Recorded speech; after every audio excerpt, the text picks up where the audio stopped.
Ah, I just got a notification. Wow, that popped up quick. Yeah. Usually it's like 10 minutes later. Oh, they're streaming now. And it's like, oh, could have told me, 10 minutes ago. Looks like it's working. I see a crouching, what looks like a Janus. All right. It is now, yes. Awesome. Oh, I forgot I got to turn the audio off. There we go.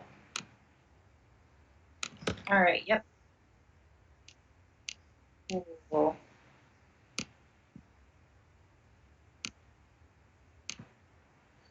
Shall do. Hi, Coyote Stories. Welcome to our stream. Yeah, our biggest fan, Coyote Stories. One of our biggest fans.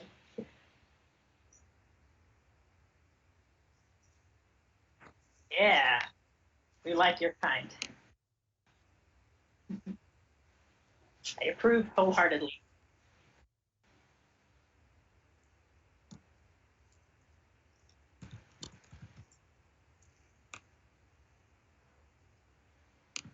All right.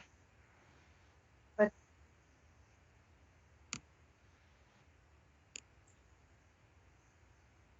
oh yeah, that's her. And then just move them over. Actually, I'm surprised you even have to do that because there's that shot in scene the one I'm doing the background for now that's like a long panning shot in scene 10 where Janice is like kind of running through the woods. And I went to grab some animation to drop into the background to make sure I was like I had the placement right. And there was only like maybe I don't know 5 frames, but it's like I remember the shot. It's like a long shot of him running through the woods. Right. So I'm wondering like, is this something you can just do the frames and then send it to Bruce and composite it, or oh, okay. Oh, I see. Oh, okay. I see. That makes sense. That'll still save you a lot of time. Yeah. Oh, hey. Oh, sorry, didn't mean to scare you or interrupt you. Oh, wow. Yeah, save all the time you can. Also, I was going to say CCAT has joined us. The voice of Kay, I believe. I hope I don't get that wrong because I think I got it wrong before. She'll respond soon and let me know. Yeah.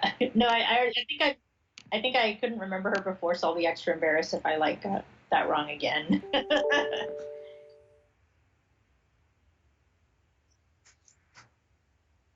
Oh, cool.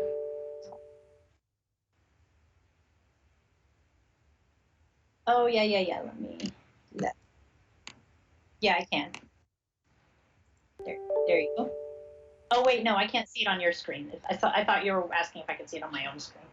I was like, yeah, duh, of course I can. Sorry.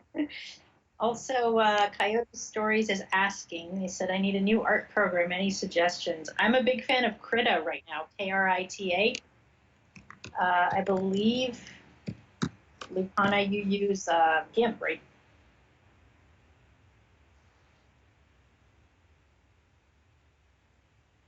Oh yeah, that's great. Oh no.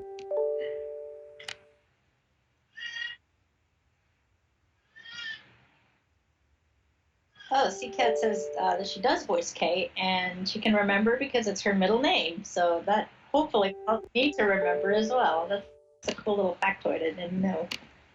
Um, yeah. No, that's my darling baby. She actually sounds a lot like a cat. Like that's it's been an ongoing like we're always talking about that. Like, she sounds just like a cat.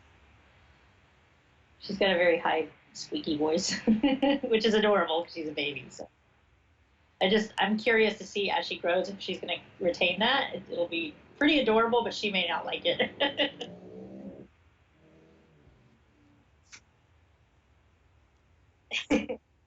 More like, Mom, why are you calling me a cat? I don't want to be a cat. I'll be like, you hear yourself? It's a blessing for me and a curse for her.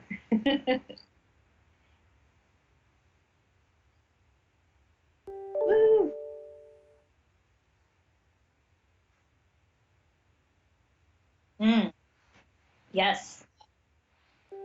Yeah, I think it's partly due to the streams, and partly to we started talking with each other. The staff started talking more in Skype, and I think that also helped. I think from the streaming point, we started getting a lot more people remembering, like, oh, hey, you guys are still alive. Being like, hey, this still exists, or oh, cool, what is this? I want to. Yeah, we're not dead, and so a lot more people got interested. At least one person that I know of for sure joined the team as a direct result of these streams. And I think there's actually more than one, but I can only think of one definitively.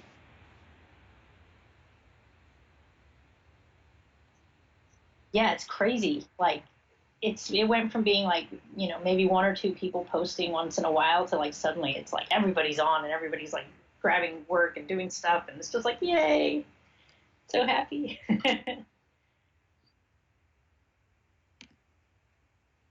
Oh, yeah, it just builds on itself. The more people you see, the more excited you get to do your own parts, and the more motivated you are. It's a good feeling. Yes, I've started background. It's pretty fun. I wasn't too sure, but like I'm diving in, and it just seems like it's the right time. Because I think I've tried background. I haven't tried backgrounds for Wolf, but I've tried doing them before, and I never really got into it. And then for some reason, it just clicked this time, and I got really super interested and passionate about it. So, yay! I'd love to stream that sometime. I just have to wait till I get my new computer, and I can actually stream without my computer falling apart. Yeah.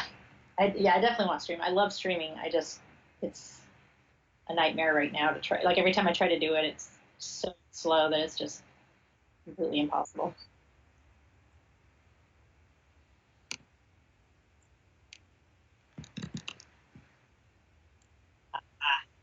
Yeah, that happens.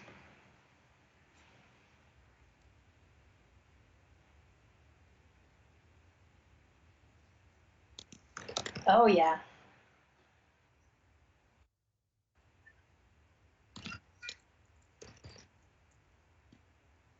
Ooh, that'd be fun. I always enjoy it when we have something a little bit different in the streams. I'm glad we have some variety.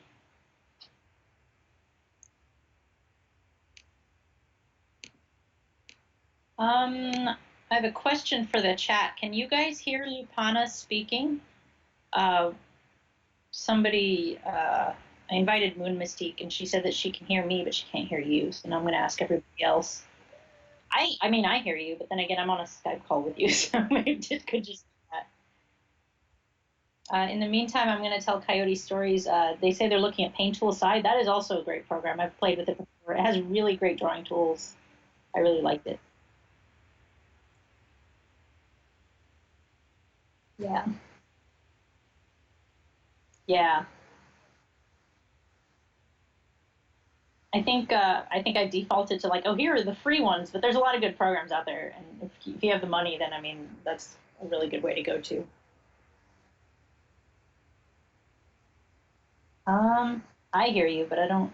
Nobody's responded to the chat yet, so I don't know. Oh, yeah. CCat says that she thought I was answering questions or talking to myself. I assume she's talking about me. Huh, that's weird.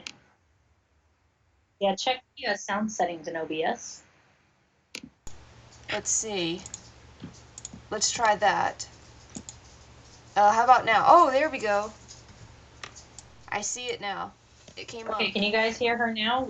Somebody say yes in the Sorry chat about if you that, can, or everybody. something. Let's start again. Hello. Welcome to the inking stream. It is I, Lupana, and with Margie. And I'm sorry that you guys had to go 9 minutes without hearing me talk. I'm trying to do OBS on my own, so without Bruce's help, and this is the result, so forgive me. Okay, I got feedback that you can be heard now. Yay. Okay. Sorry about that, everybody. This is why I don't do technology. I'm not sure how much Paint Tool Site costs. You'll have to look it up on the internet.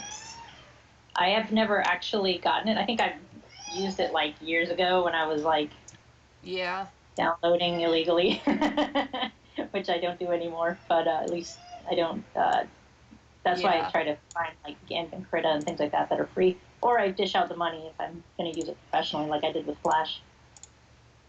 Right. I think it was like $70 or something. Oh, that's actually pretty good. It wasn't bad, but it was in yen. It was in Japanese yen, so I don't know. Oh, then I have no idea. But you had to like do a whole price conversion thing, and I was like, yeah. No, I don't really want to do that right now. Yeah. Okay, I really don't like his paw. I don't know what I did there, but I'm gonna redo that because I don't like it.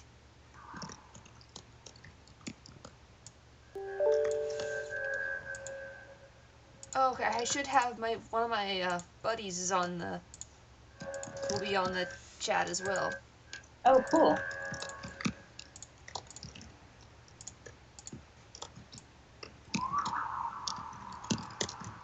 Sounds like someone's watching an action movie. Yeah, there is actually an action movie right outside our door. It's called The City. Oh, okay. I was like, I heard cops, and I was like, what is going on? Yeah. That's funny. We live like right in the middle of downtown in a pretty big city, so it gets a lot of sirens and things going down. 53. Okay. Now that one's done. Whoops. Layer to image size. There we go. Let's try that. Whoop, no, close that. See, like I said, I'm doing something a little bit different this time.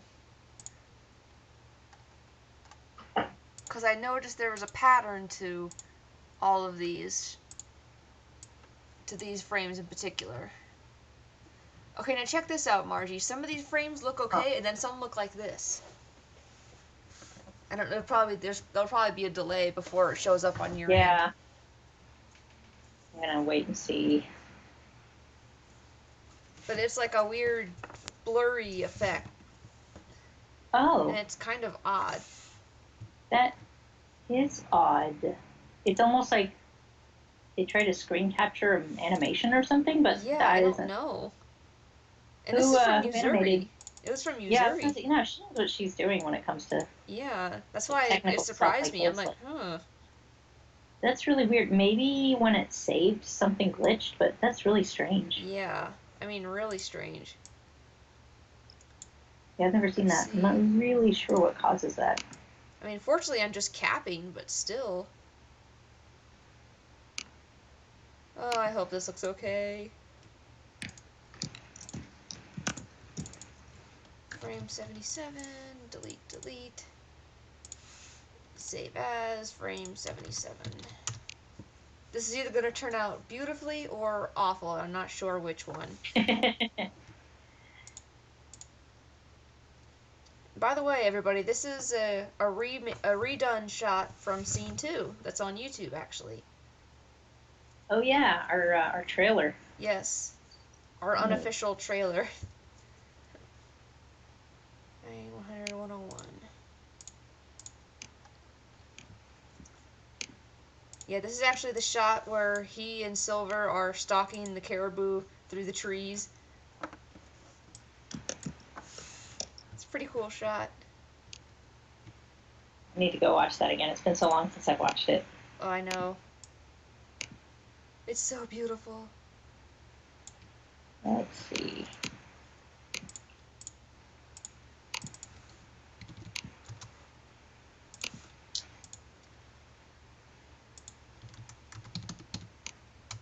Man, we have a lot of uploaded videos I never realized. Yeah, we do. Oh, wow, I forgot about the... Sorry, go ahead. So they're all really short, though. They're only like 2 seconds at a time. Yeah, that's true. 101... 21, 23, 25. Okay. How's everybody in the chat doing today? Everybody doing well? Oh, CCAT is wondering if we're redoing a lot in Scene 2. Actually, yes, we are. We're making it nicer. Because when scene 2 was done originally, it was basically a test to see how they wanted the process to go. And so there was a lot of experimenting. And so some things turned out really nice and some didn't. And so now that we have a definite process and we've got a little more experience under our belts, we're going to go back and redo some of them. And I promise it's going to look incredible.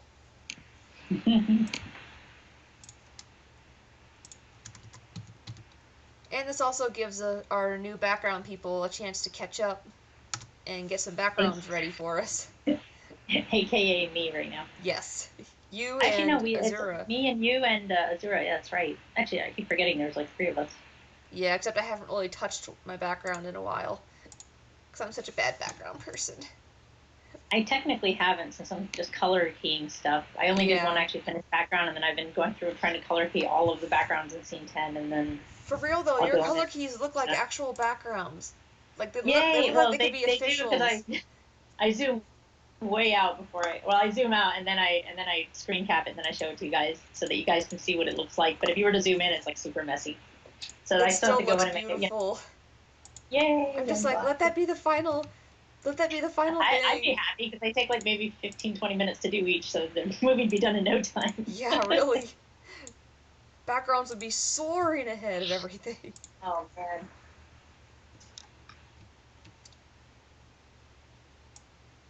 Yeah, this weird blurriness is driving me nuts. Yeah. Is it happening regularly, or is it just 1 or 2 frames? No, it happens in like a certain section. Like, I'll show you in the preview here. I'll just flip through them. Oh, I wonder if, like, she exported it from a program and the export messed up a couple of times in places. Maybe so. See, here's the regular frames. Yeah. And then right here, he starts... See, that frame's fine, then the next one, it gets jumpy like that. I'm gonna have to wait for the lag to catch up. Oh yeah, I keep forgetting about the lag. Ooh, Seacat says she got a tattoo. That's really cool. What's it of, if we can ask? If you don't mind sharing with the internet. What's it at and where is it, if you don't mind sharing that information? And here's the shot that I'm doing as well, while you're telling us that, Seacat.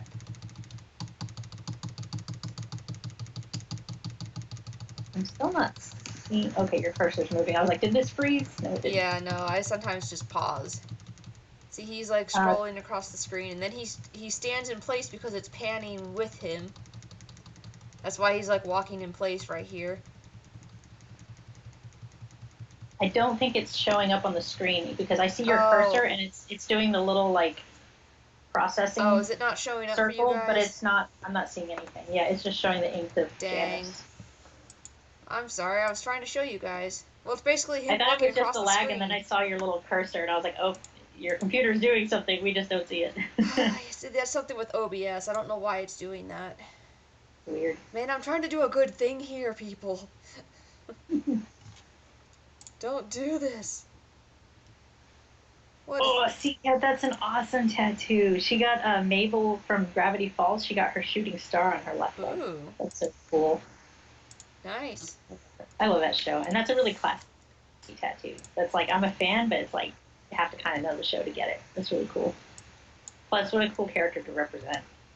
He's like the best character in that show, in my opinion. I don't think I've ever actually seen that show, so... Oh, it's so good. It's really good. Definitely watch it if you ever get the chance. It's like I have so many other things to watch. Oh, yeah. Camilla Star asks, do you guys have a release date for the whole movie or something? I assume that's something. It's SMTG. Little fishy lips, excited face. We do not have a release date yet. We don't. We've never really had a release date, I don't think, unless they tried to do it early on or something. But it's... Since we have all volunteers working on this, and the volunteers basically work on it as they are available, and people come and go, like, I might have, a full weekend to work on it this weekend, and then the next weekend I'm busy, and I don't get to it for another couple of weeks, and then when I get back, I only have 1 day, or maybe I have a whole month. It's just so erratic. There's no possible way, and there's no way to set deadlines and force people to do anything, because nobody's getting paid. Right. So we don't, we can't really set a deadline, unfortunately. There is progress, and we were saying at the beginning of the stream that we actually have a ton of people who just joined the project recently, and so Yeah, we've we actually have been like able to 6 get new a lot people. done. Yeah, that's a lot for us. It's like I can barely even keep up with everybody. So we have like 15 active people right now, I think. Is that what it Yeah, is? I wouldn't doubt it. I haven't actually counted, but that sounds probably about right. But we have a good Yeah. group. We have like 4 or 5, 3 or 4 animators, 3 or 4 inkers, and then I don't know. I had a couple other things. I don't know. I had it all figured out in my head, and now I can't remember. And I'm getting distracted from my counting here. I'm trying to do numbers as well. 197. Okay. CCAT says that Gravity Falls is all on Hulu if you ever get the time. Oh, okay. Take advantage of that. I'm in Canada and I can't watch Hulu up here. Sadness. I miss it. I miss a few things that are not available here. I had Pandora and I had paid for it and everything, and then they don't allow it up here, so I can't access it. That is really weird they don't allow Pandora. Yeah, I mean, I guess it's like a music rights thing.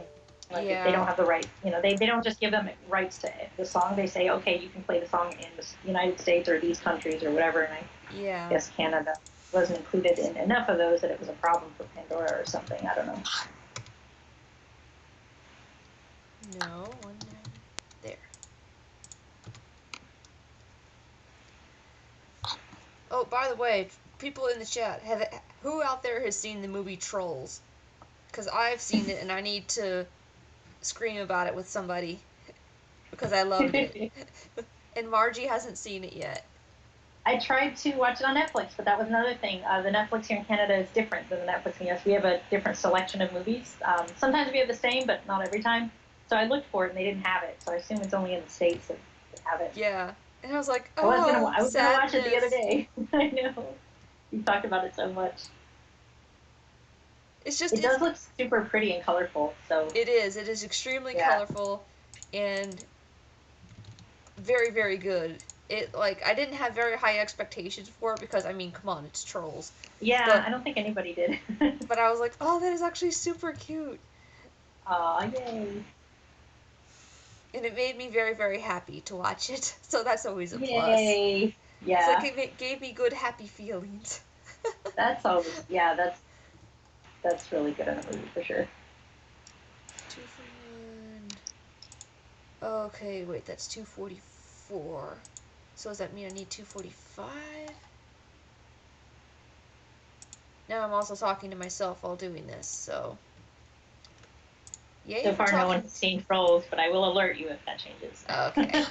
Well, I recommend it. Everybody needs to go watch it right now. Go watch it. Leave the stream and go watch this movie instead. Don't watch me, go watch Trolls and then come back. Not really, please say. Watch this stream and then go watch Trolls. Yeah, it's like, wait a minute, don't leave. Actually, come back. I didn't mean it. I guess it depends at what speed you like your animation. If you like to watch it one frame at a time about every 10 or 15 minutes, or if you insist on watching it 24 frames a second, then I guess you can go watch Trolls instead. It all depends on your preference. That was actually good. I like that. That was funny. Hooray.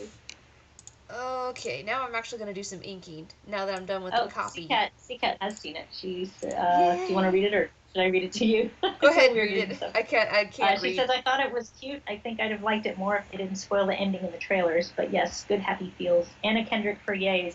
I will agree with that. I love Anna Kendrick. I gotta say, though, Justin Timberlake, my goodness, his voice in that movie, I just, died. I appreciate that he sort of made a comeback since his teeny bopper days. That he's sort of cool again now. Just a little bit. Yeah, just a little bit. He's got a little bit of cred. Yep.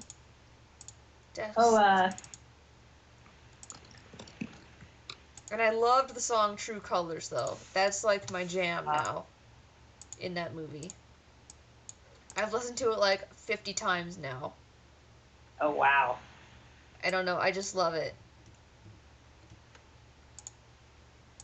I think I was in a mood where I was like, oh, a Trolls movie? Oh, a song? It's going to be all upbeat and pop. And I was so excited about listening to some upbeat pop music. Yes. And then it was all like slow. And I was like, oh, so, like it was beautiful. But I was like, I'm not in the mood for this now. I built myself up. You're like, wait, this is a sad song. Why is it so sad and emotional? Why is this movie sad? It's about trolls. Exactly. Trolls are supposed to be happy and colorful, I thought. It's like, why are we singing a sad ballad? Yeah.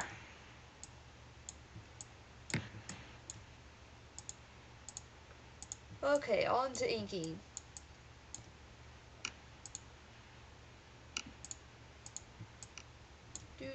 Do. Oh, those lines are really clean. Thank you. Or unless you mean the animation lines, then go thank you, Zuri. Oh, well, both. Both. No, I just know that some shots can be very rough. Oh, yes. Cleaner. I know, well, I'm helping you with one, so we both know how rough they can get. Actually, I should be working on that right now. Yes, I'm actually you working on some animation for my map, but I should... Wolf comes first. You It knew this. That's true. Wolf was around first.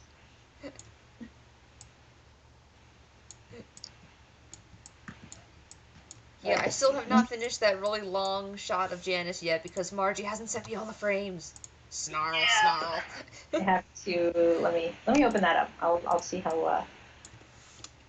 I don't actually have that much left either. No, you're like right at the end too. That's why it's like, come on, we're so close. It's also getting a little harder now though because it's zoomed in on him and now he's bigger, and so I have to be very careful with the details. Whereas when he was further away, it was a little easier.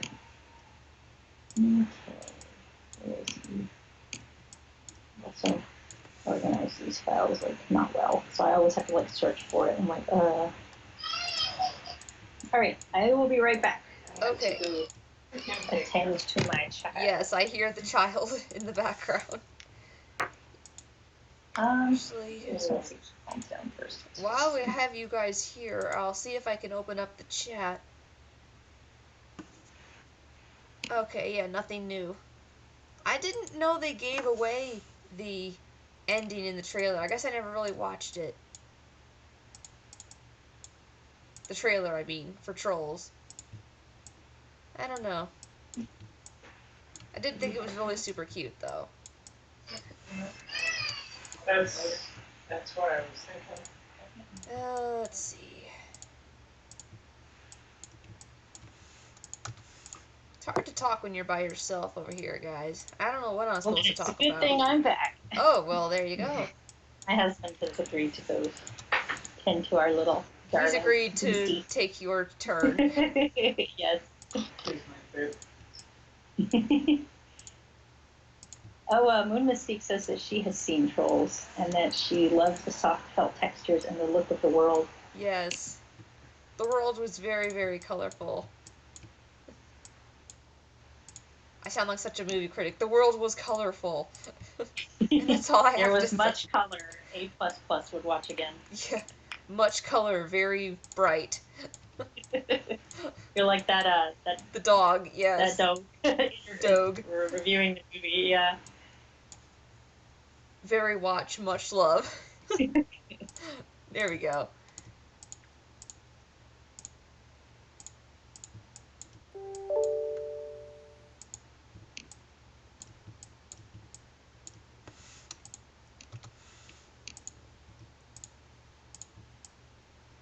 Why did I get 2 notifications that you were streaming? I get that sometimes too. Weird. It's a YouTube thing, I guess. Yeah. It's like, oh, by the way, you really need to know this person's streaming. We'll send you double notifications. Yeah, and then other times I don't get any notifications. Yeah. Right. I guess I'll go open this. Aaron York in the chat said, "In a world that was very colorful." Dun, dun. I know her. I did a good impersonation of that. She's one of my friends. I know. She's just she's hello, like friend. that. Yes, Lyra, I see fun. you. Actually, she joined the project for a little while, but she had to drop out. Oh, well, thanks for being there for a little bit. We appreciate anybody that joins the project for however long. It was like a long time ago, though. And I talked her into coming on for a little bit. But anyway. Oh, Moon Mystique says it's pronounced Dodge. I thought it was Doge. I thought it I've was always Doge, pronounced too. it Doge in my head, or Doge or something, but not Dodge. I thought it was like Doge. I don't know. Okay. The Doge.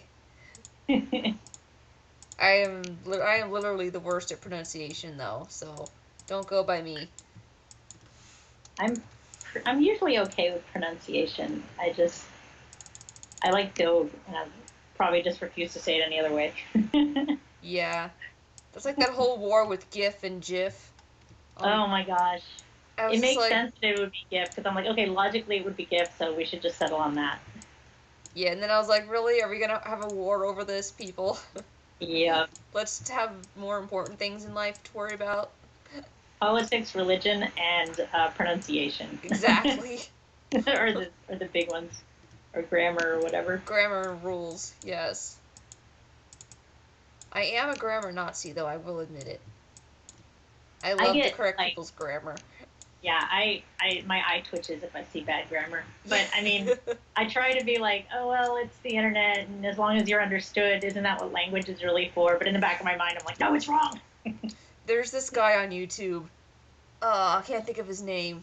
But his tagline is, get a dictionary! And he's always posting videos of, like, these Facebook posts and comments on Twitter and stuff, and he has to try and read these things out loud, and half the time we have no idea I don't even know what's being said. Yeah. It's just so awful. Oh, man. And it cracks me up, though. It makes me feel so much better about myself. In my own spelling and grammar, watching these other people fail miserably. Does that make me an evil person? It's like, at least I'm not like them. At least I'm good and perfect, and that does make you an evil person. But it's okay, we're all evil. I think so his name's like Alfonso something. Huh. Does anybody know what I'm talking about? I don't. I swear I'm not crazy in that. I am crazy sometimes, but not this time. We should have one of those posters. If we had a wolf office, yes, if we had a studio, there would be one of those posters that says, you don't have to be crazy to work here, but it helps. It's right. Because you really do have to, it really would be nice if you were crazy enough to work here. Yeah. I mean, in general, if you're involved in animation, I think you're a little bit bonkers, because anybody who has the patience to sit here and draw this many frames or ink them or whatever, we're a little nutty. There's a little screw loose in all of our brains. We're tiny, we're toony, we're all a little loony. Exactly. I don't even know where that came from. Get the reference to that cartoony Animaniac. Wait, is that what it is? Oh, wait, no, Tiny Toons. Tiny Toons. Oh, no, it's right there. Yes. It's right there in the lyrics. We're tiny, we're toony. I know. I'm like, it's Animaniacs. I was like, wait a minute, that's not Animaniacs, because Animaniacs is different. Yeah. Well, Tiny Toons is basically like the grandfather of Animaniacs. They're all like parent. It sort of birthed it. They're basically all Warner Brothers, aren't they? Yeah. I think. Yeah. Tiny Toons was like if the Looney Tunes were kids. Was sort of the idea. I mean, it wasn't those characters, but it was sort of like the kid. Yeah. There was a rabbit and a duck and pigs and things.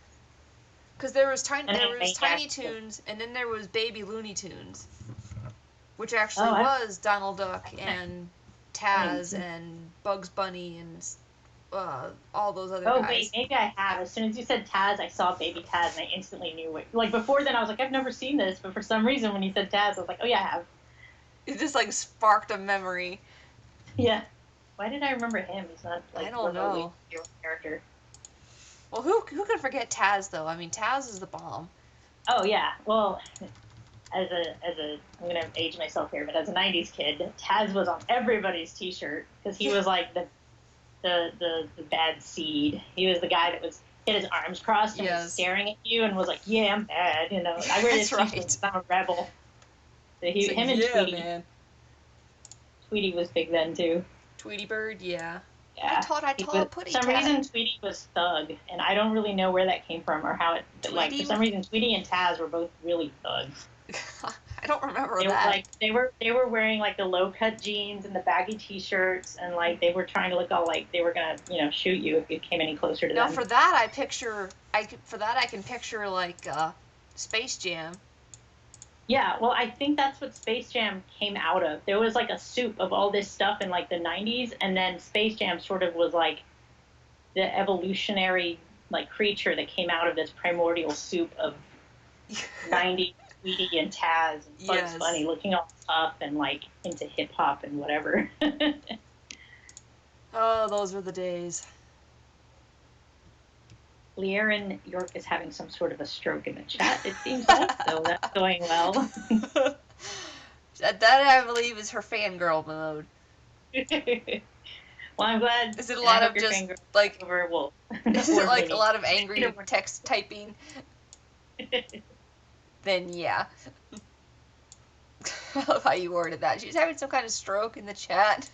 That just made me really laugh.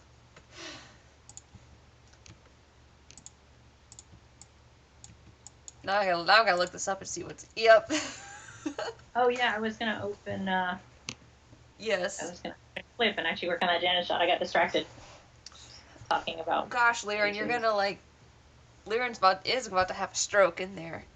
I believe Taz is only spelled with one Z, but I could be wrong. That I don't know. I might be brash in saying this, but you are not a 90s kid if you did not watch Space Jam. No, yeah, I think every 90s kid watched that. Oh yeah, definitely.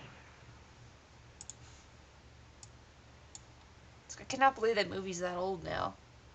Actually, one of my husband's favorite things ever, and he plays them all the time, like at least once a month, I hear, is people who have remixed the Space Jam theme with other songs. Oh, wow. I don't know if you've heard that, but it's a thing. I did not know that was a thing. Yeah, you go on YouTube sometime and look up Space Jam remix or whatever, and like you're gonna find just a treasure trove. And some of them are really well mixed. Like not all of them are, but like some of them are really good. Like especially if you find another song you really like they just fit them in really well together. Right. Oh, I definitely gotta check that out now. Oh, Liren says the official 90s Space Jam website is still up. I heard that. I can confirm that. I can confirm that. Yeah, I thought I heard that. Like it was like an article or something that I was reading that was like. And you can still go on it, and it's like such a It's like going back to the 90s. Let's see. I don't remember what the website is, but I know it exists. Oh, this is like a MySpace. I know, right? Oh, it's so painful. That's what I'm saying. Wow. That probably was a lot of work to make too back then. I know. Ooh. Lunar Tunes. I can't believe it's still up. Oh, this is so hideous. I know. Oh god. I mean, back then I would have signed on and been like, look at the background, it has stars, this is amazing. I know, and then you look at it now and it's so cringeworthy. It's black with like a ton of stars on it, and then the writing is in red, and I can barely read it because it like just does not stand out against the site. Back in the day, all just like in Times New Roman. It's just like the most boring font possible. This is awful. There's like a table at the top. I don't know if you remember when websites had tables. Uh-huh. But it doesn't do anything. It's just there. It looks broken. Oh my gosh, it's so painful. Nostalgia. Oh, Mystique was also like, oh, this website's still up. Yeah, this is crazy. Let's make a Wolf website like this. Oh, I know. That would take a lot of work. geocities.com/Wolf movie. Oh, God, why did I delete that? I didn't want to delete that. Yeah, oh, well. It's very MSN. Yes. This looks like a website I once made, which is also still up on the internet, and no one will ever see it. Oh, one of my friends and I made a website back in junior high. And I have no idea if it's still up. I gotta try and Google it and see if I can find it. Because what we did was, instead of like passing notes in class like regular kids would, we would pass notes, but we would pass comics. Oh, wow. So we that's would really like cool. write comics. We had our own little avatars and characters, and we would like write back and forth to each other about things that were going on in class. Uh-huh. And I remember I was a paw print. That was my thing. My one friend was actually Navi from Zelda. You know what I mean? The little fairy thing. Yeah, yeah. But I didn't get the reference at the time.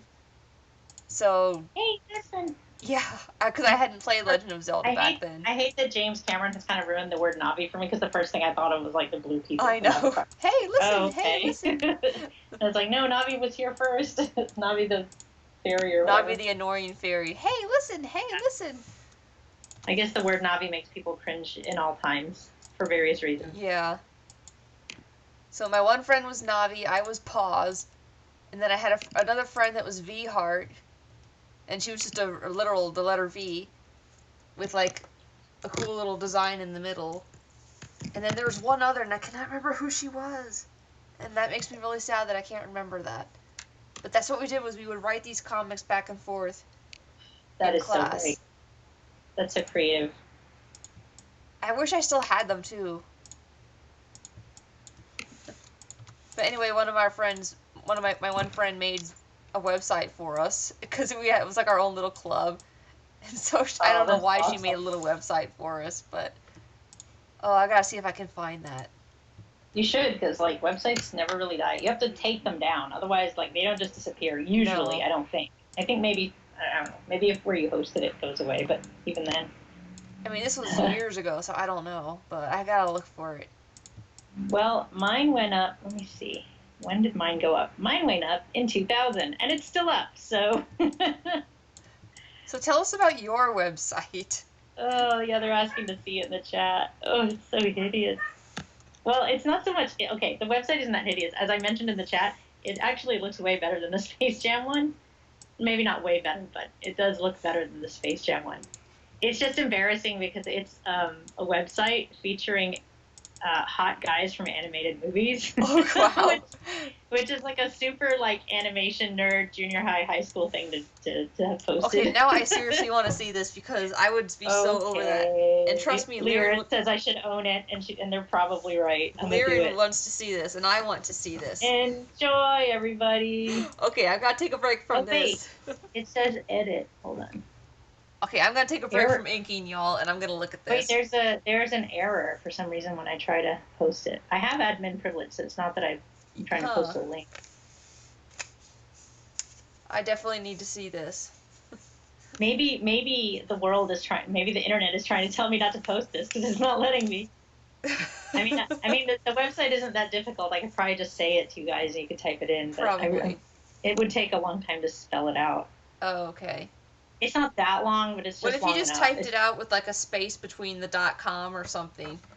Oh, you're right. Although I posted links earlier and it was just fine. Let me scroll up a bit. It's actually. Let me test. Okay. It's apparently. Let me type it in. It might just not like me pasting it in. I know you guys came here for the stream, but this is important as well. You got it. I'm really sorry, but I'm going to have to spell it out like that because it's not letting me do it any other way. So enjoy. You're gonna have to copy and paste that and do all kinds of nonsense. But you better I bet that's why. I bet it's filtered. It must be, but it let me post websites earlier, so maybe it just doesn't like free servers. It realizes it's like from the 90s and could be corrupt or something. I don't know. Also, don't try to email me because that email has long gone away. There's no way you're gonna email me that way. Oh man, no, sleep tonight. This is the best. Oh good, it doesn't lead to anything. Thank God. Road to El Dorado. None of these banners work either. What's this Cheetah? What did that used to be? Oh, Link So Randomness. What did this? What? Oh man, these are. Beauty and the Beast. Oh, Dimitri. Of course you had to have Dimitri on there. Of course. Like, how could you not? I like how it's all animated guys and then randomly a guy from a comic that I randomly found at that time. I wasn't even really that much into comics, but I had found that one comic and I was like, oh, this is cool. I even made banners. Yeah, so this is still like, this is still better than the Space Jam site. It is. I mean, like, slightly easier to read, at least. Oh, you have like a whole page for each character and everything. Oh, that's right. Oh, Oh, man. wow. I need to click on... I need to, like, delve into this later. Dive into this. Oh, boy. Check out my fan art page, still under construction. No, I don't think that exists. Or maybe it does. Let me check. Nope. Let's see. What is this? Oh, There's, like, nope. links, but they don't go anywhere. What Okay. is 27? I don't even know what That just made my whole night. I'm glad you enjoyed it. Welcome to... Okay, now I'm gonna go back to inking, guys. I promise. Actually, you know what's really sad is in 2000 I was not in high school anymore, so I was just barely out. So this wasn't even like, oh, I was like 13. Like, no, I was a grown ass. Well, if you were out of high school, then you're still older than me. I mean, I was technically just out of high school, but let's see. In 2000, I was okay. We're not gonna go there. I don't want to show how much older you are than me. I will not reveal my age in public. Let's just say I was definitely not in high school in 2000. I was like not even close to being in high school yet. Let's just say that. Hello, Alexander Michaels. Oh, hey, that's our music guy. Oh, Mike. Yes, that's Mike. Womp womp. Oh, that's right. You were telling us you were about to finish your exams. Yay! Congratulations on finishing your final exam. Hey, if you want to join us on Skype, you're more than welcome to. Come chat with us. Feel free to hop in here, chat with us. Yes. Pull out my violin. We'll have us a little jam. Yeah, that's right. Actually, no, not right now, because trying to get the baby to sleep, the violin probably wouldn't be conducive to that. Yeah, we don't want to do that. But I did find out. I decided to look for strings today because I thought, you know, I haven't opened this case in like a year, so like who knows what state the strings are in. So I decided to look around for shops preemptively in case I need to go buy some. And it turns out that I completely forgot I'm in like a super heavy music city, and I found all kinds of fancy like luthiers, which is what you call the people who build and repair violins. Oh, sweet. Yeah, I was just looking for like a cheap music store, but this was like, oh, do you need your violin repaired? Would you like us to build you a custom one? There's this guy who's been doing it for 80 years, you know, and it's like, whoa. Ooh. Okay, that's a little too fancy for me right now, but that's really cool. Yeah, like, I found like 3 or 4 like that were all like, we've been doing this for years, and I'm like, wow, I grew up in a town where I was lucky if like I found a place that sold violin strings. Yeah, exactly. Sweet. 49, 50, 51, 52, 53, 54. All right, I'm working on that Janice shot. Okay. Mike, I don't know if you're going to join us or not, but you're more than welcome. We can add you on the Skype. The Skype. A Skype call. I can't even talk, right? I'm just like blah, blah, blah.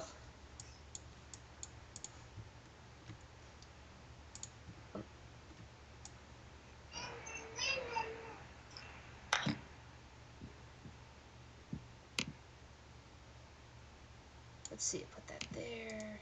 I feel better now that I got that website off my chest. I feel like now I don't have to be embarrassed about it anymore. Yes. I should look and see if I can find mine real quick. Let's see. I don't even know where to begin to search for it. You should have had a really distinctive name, like Cartoon Hunks. And then you'll never forget it. Well, I know what it was called, but I don't know if it even exists. Oh, I see.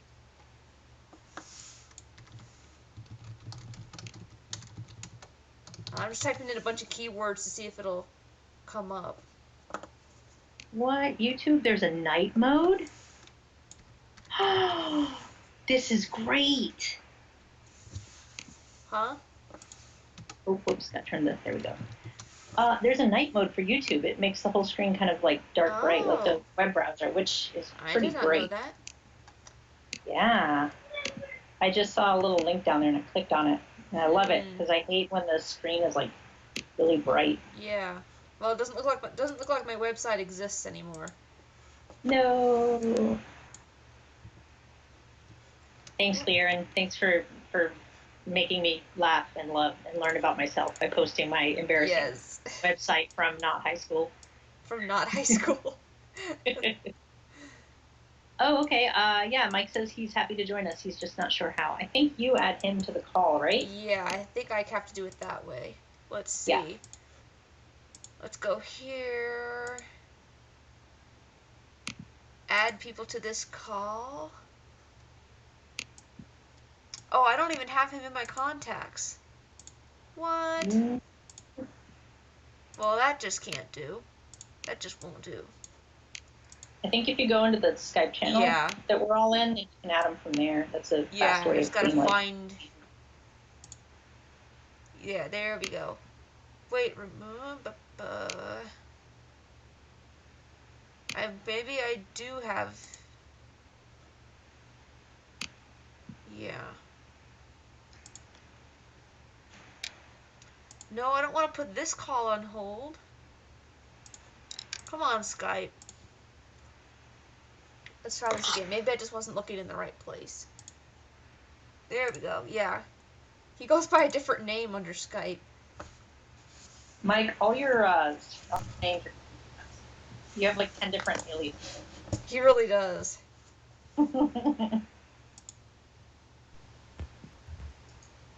There we go. Did you get testing, an icon? testing. Hi. Yay, hello. Okay. I can hear both of you. Does that mean that I'm live on the stream right now? Yes. Yes. Alright. So don't say anything too incriminating. Yes. I actually own a recorder, funnily enough, to Lyron York. I got it as like a souvenir from a place near Sydney called Nelson Bay. It's made of bamboo, and none of the notes are in the right key. Like they're all slightly off pitch. Oh, I can It's so actually funny. see your picture right now. My picture. Yeah, like I see your face. You have your camera shit. I on. saw it for a second, but then it went away. Oh no, there you are. Oh, we can see you. I don't think the internet couldn't see you. I screen captured it. I'm gonna upload it right now. Oh dear. Yay, now I know your Yes, face. I know what you look like. We saw you for a flash. I am quite young, so. Well, I am quite old, so that worked. Well, if it makes you feel any better, I am 24. We have a nice range of ages here on Wolf. If it makes you feel better, I'm 24, so. Well. There we go. Oh, we That got some recorder. light stick here. Yeah, that's right. You can do some background Wolf music while Lupana Yes. inks. I animate. No one can see that right now. I don't think I have. I was working on some music for it yesterday. I had one of my exams yesterday, and after that, I was like, "Oh Jesus Christ, my brain is fried. What do I do?" After exams. Yep. So, and sometimes when that happens, I just like to chill out with some music, and especially with like the orchestral stuff. It's so. Oh yeah. There's a lot to like edit. Like I can spend for every like 5 minutes of music that's written, there's like 5 hours worth of editing it to make it actually sound good. I bet. Yep. So like, and a lot of it's really tedious and brainless. So I'll actually do that to relax and unwind because it's like work. It's like you're not thinking. So I did a bunch of that yesterday, and it turned out really, really well. Cool. Shockingly. Yay. I had one of those rare moments where I was like, gee whiz, I might actually be doing this. Had one of those holy crap, I'm making music for a movie moments. Yeah. Well, what you missed so far in the chat was we were discussing 90s things. Because we were discussing the 90s and the fact that Space Jam still has a website. Yep. And Space Jam, that movie's so sick. I know, right? Go look up the website. It's quite entertaining. And Oh, Go, I like, have to do this. talk about Very Throwback old. Thursday. It's not Oh, even yeah. Thursday. it's like discovering a Neanderthal bone or something. It's just like It really whoa. So you're doing music for the movie? Yes, C-Cat, I am. He's our official chills out composer. music. Yep. Guys with guitars. I do not have fangirls. So I don't you have say. fanboys either. Unless you count all the girls on Wolf movie who love his music for the movie. We're all fangirls. Exactly. Oh. Sorry, Well, fan I don't actually play like my own music for anybody. I make it for me.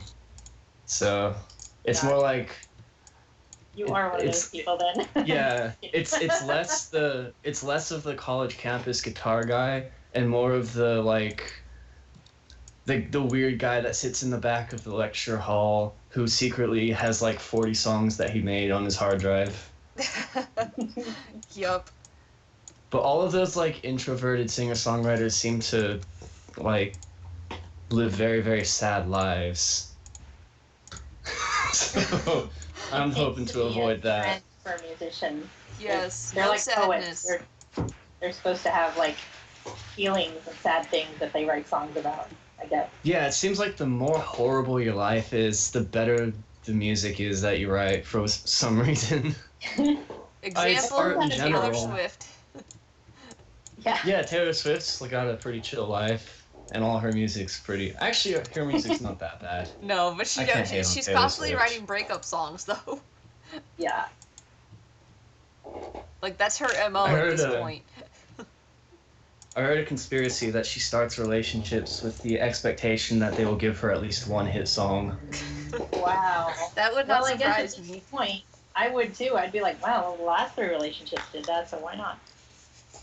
Zen with the guitar. I'm actually not a very good guitarist. I'm a better Oh, pianist. whatever. I've heard your guitar music for Wolf. Yeah, but that's like simple. Like, Well, wait, it's still Chet impressive to Atkins. me. That's some like. One thing I thought about doing, and I should do it if I had any inkling of self-respect, is to like do some kind of a Mark Knopfler, Chet Atkins course on finger picking, because that stuff would work really well for Wolf, Oh. and it's really, really difficult. That's actually why I want to get my dad in on this, because he's actually a super good finger picker. Like he's a bluegrass guy, and he plays the guitar like very bluegrass, like lots of finger picking. Yeah, finger licking. Bluegrass is so hard to play. It's Yeah. people hate on it, and that's fine because some people just can't handle the twang. But it doesn't matter. Like bluegrass is like, it's so technical. Like Yeah. to hear really well done bluegrass, it's like Oh, they it's put in so so cool. much work. Oh yeah. Whether It's- you like a it's certain extremely style of fast. music or not, you at least have to respect the time and the effort and the talent required to play a certain style of music. Yeah, definitely. That's my 2 cents worth on the matter. I think you're absolutely right. Oh, here we go. Yay! So just imagine you're on a campus, and there's this guy under a tree with a guitar. Yo. Ugh. Some girls are walking by, Oh. and they're like, oh, and they start to giggle. There's that one song that became a huge meme with like the college guitar guy. Oh, And I really? actually- Wonderwall. Yeah, it's like that. Yeah, oh, that's the one. Wonderwall. Oh my god. Yup. I guess I it's only the free learned- bird of our generation. I learned the opening chords to that because I like memes. It's so fun. There was actually a friend of mine that wrote a song once called Seabird, like SEA, and I used to go to her concerts and sit at the back at her. She'd go to like coffee shops and stuff, and I'd be at the back going, Seabird, play Seabird. Seabird's a nice title for a song. That is a No, nice it is. title. It's one of my favorite songs ever. I downloaded it like 5 times because I kept getting a new computer and forgetting and like deleting it accidentally. But I was like, each time I was like, I'm supporting her, it's fine. Exactly. Am I composing music scene by scene, or is it done some other way? I started off, like, I joined Wolf about 2 years ago, and I started off doing scene by scene. Obviously, like, that's a little bit difficult to do because when you're doing music for just one scene on its own, it's like you don't have context, so you don't know how the scene before it would transition into it, and you have an idea of the tone, but without actually being able to see it, it's really difficult to get it perfect. So I did that for like 2 or 3 scenes, and then I was kind of like, I will probably wind up scrapping this once I see them in order. Yeah. So it might not actually be worth it to go scene by scene. So I went on sort of an indeterminate hiatus for a long time, and I'm coming back from that now because at the moment there's a lot more for me to actually do. There's nice chunks. The animators are finally working. So instead of doing like 1 scene at a time, I'll do like 3 or 4 that are all concurrent, and that way it's not perfect. Ideally, I'd like to do it to the whole movie. Yeah. But We're not at that point yet. But doing it this way is also quite good. Well, And hopefully also- if we can get the story reels going, that should help you a lot too, because we can try to get the whole movie done in story reel form, and then maybe you'd be able to sort of, you know, go in and actually see the movie even if it's not finished or whatever. Right? Yeah, that's the best solution. Yeah. Because I don't need like 1080p, Disney-esque, crisp, clean, the whole movie done Right. to start working. I'm quite happy with storyboards or sketches. Yeah. As long as like the timing is mostly there.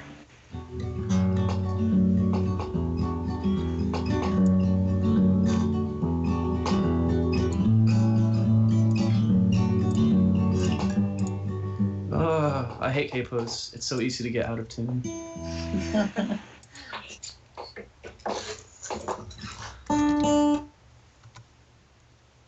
So used to the critter shortcuts now. I'm messing me up while I'm working into it. Lyran, what do you mean you don't know what Wonderwall is? Oh, you want to know what She is a was asking Wonderwall? what a Wonderwall. What is a Wonderwall? I do What not know is what a it- Wonderwall? I What is, don't like- know. Like perhaps what is the song about? What is a Wonderwall? I don't know.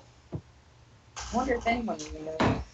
But aren't you more satisfied in the end by the question rather than the answer?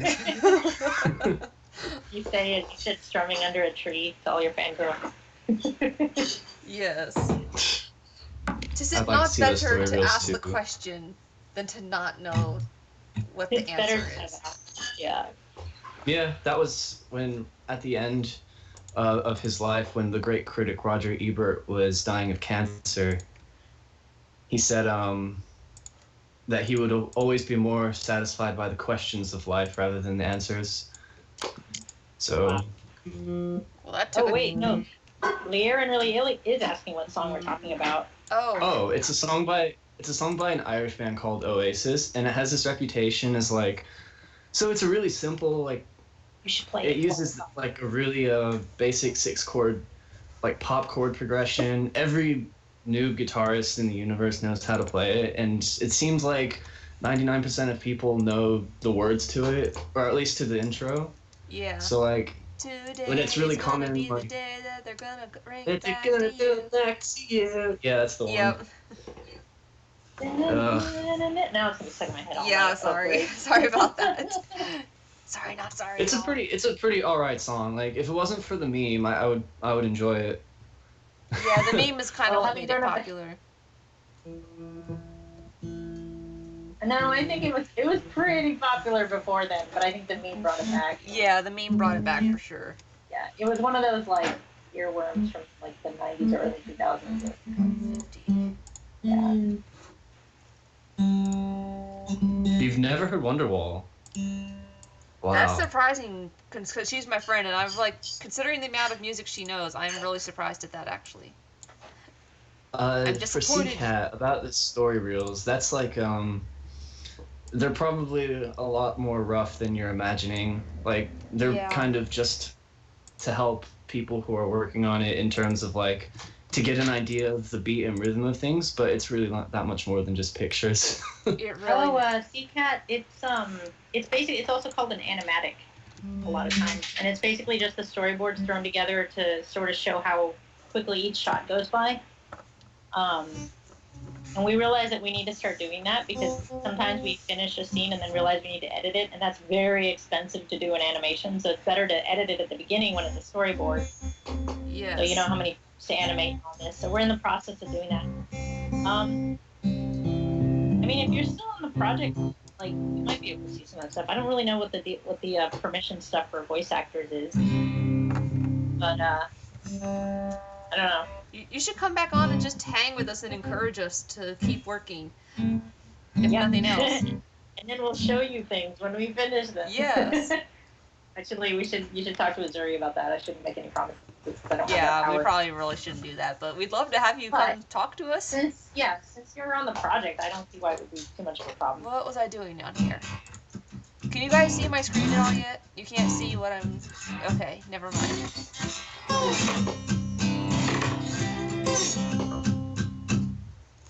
I need a thumb pick for that. That reminded me a lot of something that you already wrote for Wolf. Yeah, the Scene 3 music had some slide guitar.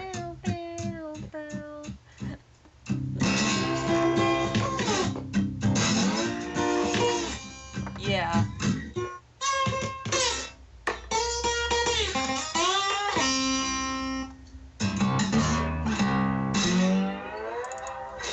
Yeah, that's awesome. Cool. It's the real trick to it is to play in open tuning. A lot of people that pick up a slide try to play a standard guitar, but if I don't hold anything right now, I've just tuned it so that it'll play a C major. Oh. That's just open strings. Nice. And that way, if I put the slide over any chord, like a bar chord, It still sounds really awesome. yeah, of course it sounds awesome, but it's still cheating. Who cares if it's cheating as long as it sounds good? Right? Am I right? But then you get like really good slide guitarists will do some crazy stuff. Like they'll get a thumb pick and they'll... Oh shit, I can't do it. Oh no, I swore. I'm sorry, guys. I'm not sure if our streams are supposed to be family friendly.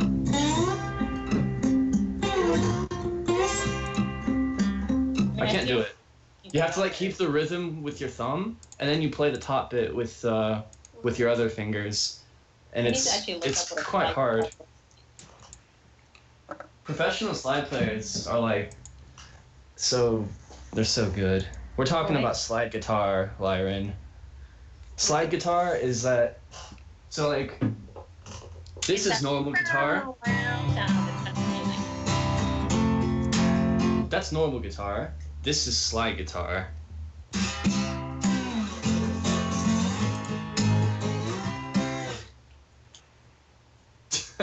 Put $1 in the jar. Yep. And one thing in Australia that shocked me is they don't have dollar bills here. They only have they replaced them all with coins, and they have the $1, $2 Canada coin. does that too. That kind of stinks. It always, well, I mean, I like it, but it always kind of throws me off when I go to the store and I give them, like, I pay for something and I give them a ton more, and then I get all these coins back, and I'm like, wait a minute, and I'm like, oh wait, that's right, I got like $10 back in coins or whatever. I kind of like it though. I like that you can just, I don't know, carry around some coins and they're pretty valuable. I don't know why. I think it's maybe just an emotional reaction. I don't know. They've also, Canada has gotten rid of the penny. I did hear that. Yep, it's kind of cool. Although the first time I went somewhere and that had like a change back, I was like, wait a minute, like I didn't get all my change back, and it was like because they rounded up or down or whatever. Oh wow. I mean, you're out 2 cents or whatever. It's not a big deal, but I guess if you raise a stink, maybe they would give you another nickel. I don't know, but it's just kind of funny. I'm like, huh. I wasn't a fan of pennies. I always thought they were just like, there's so many pennies all the time, and you rarely use them. You don't really need them. What frame is this? Although when I was a kid, my grandmother used to save all her pennies in a jar, and then my brother and I would roll them when we came to visit once a year. So then we'd have like $5 or something each. That was kind of cool. But yeah, I mean, other than novelty, like. I pick up pennies off the novelty is ground. cool too. I mean, I remember the last time I was in America, there was some ad campaign by, I want to say Taco Bell, where they had something that was so cheap they were encouraging people to pay for it with pennies. But that would have been a few years ago. I don't remember that. I don't know. Huh. 3 They don't have Taco Bell here. They don't have Taco Bell? Nope. What?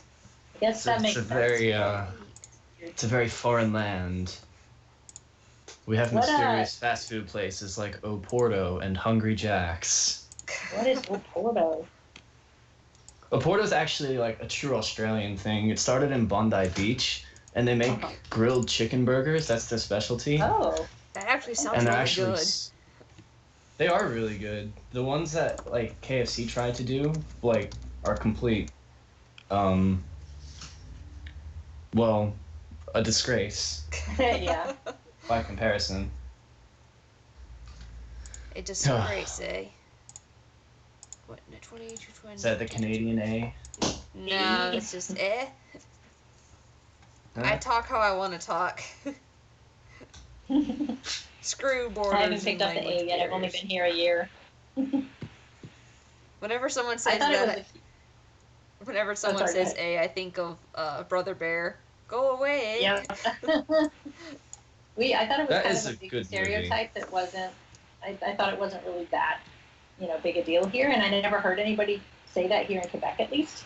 Yeah. And then we hired this new guy at my job, and he has it real thick. He's like, "Oh, you want to go out and get some drinks after work, eh?" He just like super sounds like it. I was like, "Oh my god, okay, that does exist." I thought it was an exaggeration, but nope. But yeah, you get the same thing here. Most people I hear only have like a normal, like Sydney accent. So I thought, Yeah. oh, the Crocodile Dundee is just like Yeah, doesn't or exist. right? Yeah. But then you get to some people, especially Yep. when you get out of like the CBD, and it's like, yeah, mate, good day, mate. CBD. The Central Business District. It's like Wow. the center of Sydney. Oh wow. That's where my university is. So it's like,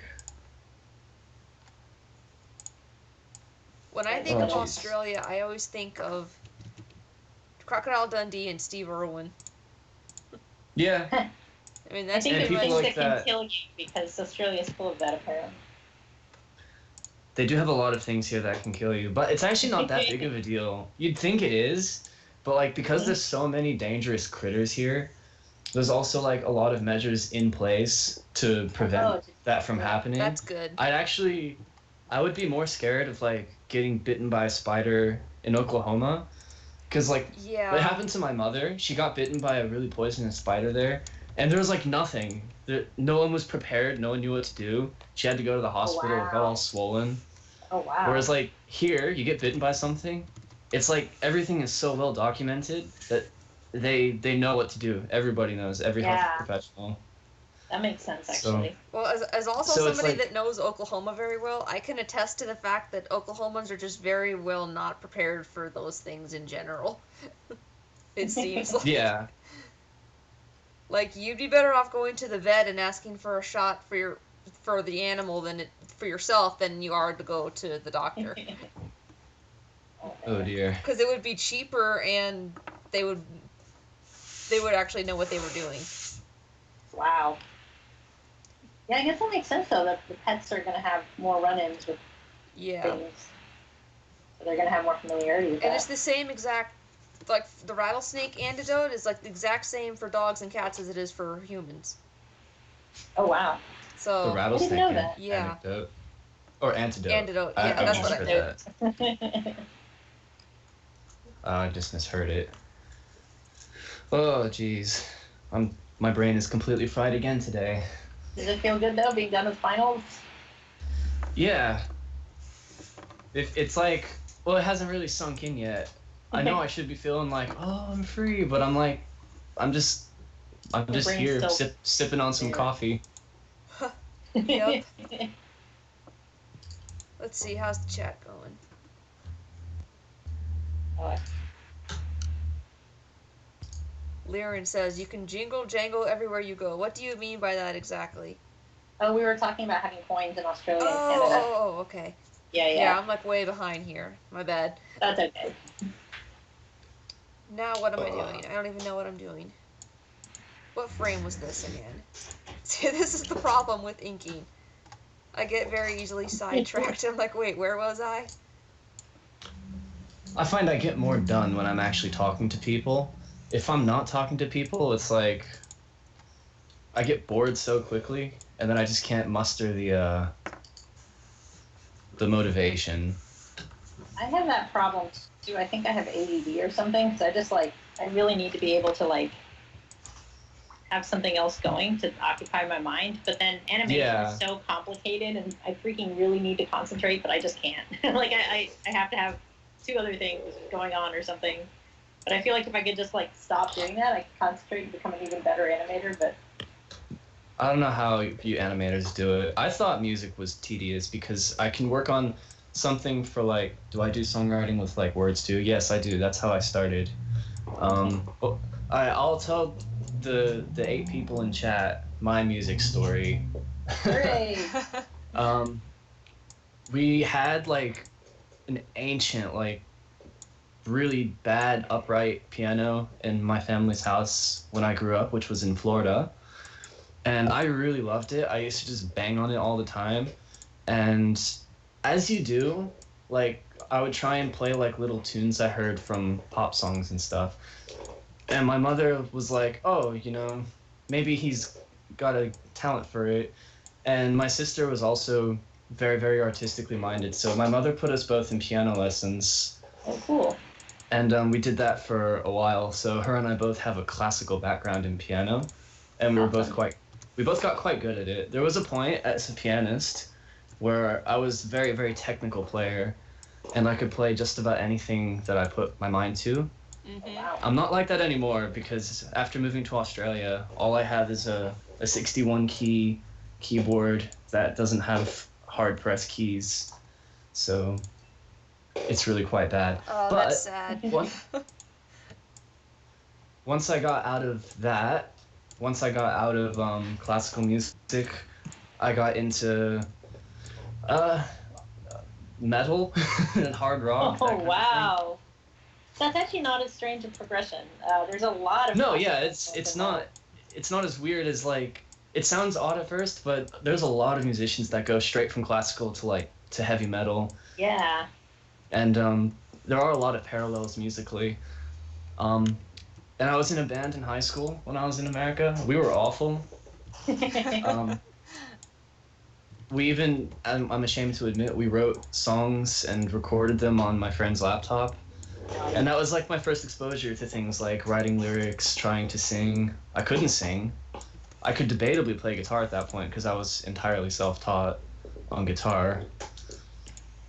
But once I moved, obviously the band had to split. I was 16. I was very sad. Yeah. And then, but eventually I was like, well, I want to keep making music. So I first I got GarageBand on my iPod and tried to continue doing metal for a bit. Wasn't really feeling it. I was listening to a lot more like Radiohead, Pink Floyd, Rush. So it went more to like the older progressive music. And eventually I just found a love for songwriting and the art of songwriting, and that's where I've been for the past couple years. So I'm actually like, the craft of songwriting, putting words to paper and crafting a song around them, is something that interests me hugely as an art. Huh. Which is why my favorite musicians are people who they really have like, it's not, oh, how good of a guitar player are they or how good of a singer are they. Like, as the Wolf people already know, my favorite songwriter is Elliot Smith, and he sang so quietly because he hated the sound of his voice, but the songs he wrote were complete magic. Oh, that's awesome. So that's where my private stash of songs that I make only for me, they're all kind of like, they're done for me. Yeah. Gotcha. That makes And it's sense. like, I need to check out Elliot Smith. I keep meaning to and I keep forgetting. Yeah, I haven't looked him up either. Elliot Smith is something else. He was a huge talent as a songwriter. Is he the guy that you posted that you said they compared him to the Beatles? Yeah, a lot of people compare him to the Beatles. All right, cool. Yeah, I heard that one video I think posted in the Skype chat one day or something. That song was called I Didn't Understand. I actually recorded a cover of it because I love it so much. Oh, cool.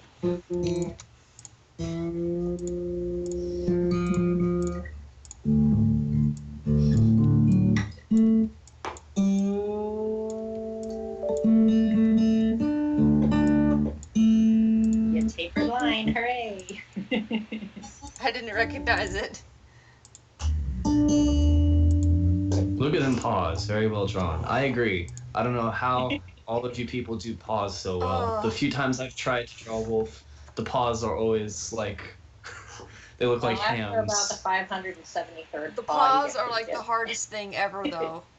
They really are. I just copy the line that's already there. That's how I do it. I'm not gonna lie.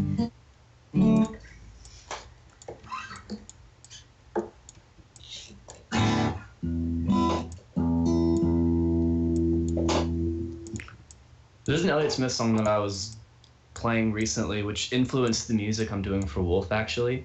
It's called Pitsala, and it uses this chord progression.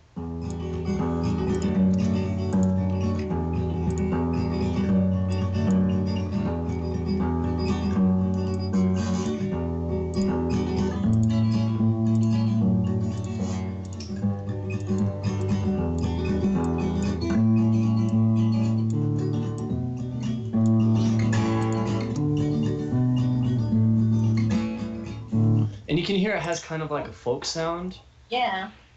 Like I definitely, yeah. Dun, dun, dun, and it uses that minor seventh chord, which is really. It's in that song that I think Margie, you linked it earlier. The farewell to something that started with an A. Oh, the Ashokan farewell. Yeah, it had. Yeah. It uses a kind of a similar chord to that. Oh, cool. Like it's called a minor seventh. Uh-huh. And it sounds kind of weird on its own.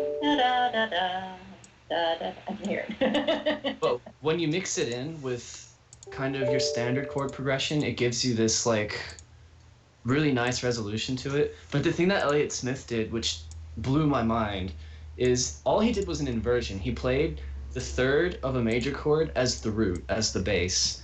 So like for D major, he didn't put D, he put F sharp. So the notes that stick out in your head are like dun dun dun dun dun dun dun. But the chords you're hearing are actually this. Huh. It might as well be this. That's the roots of the chords. But what you hear is. So he's able to completely change what your brain hears just by like cool. where it goes. And I was thinking a lot about like how much can you change, not just by using different chords, but by how you actually play those chords. So for part of the Wolf music, I actually I did some really weird inversions, and it gave it a really nice sound. So that's an example of like a really niche example of how songwriting affects Wolf. That's awesome. Can you play that bit that you're talking about, or you have it? Do you remember it? Hmm? Can you play the part you're talking about for Wolf, or do you remember it? I can play it. I can absolutely play it. Let's see here.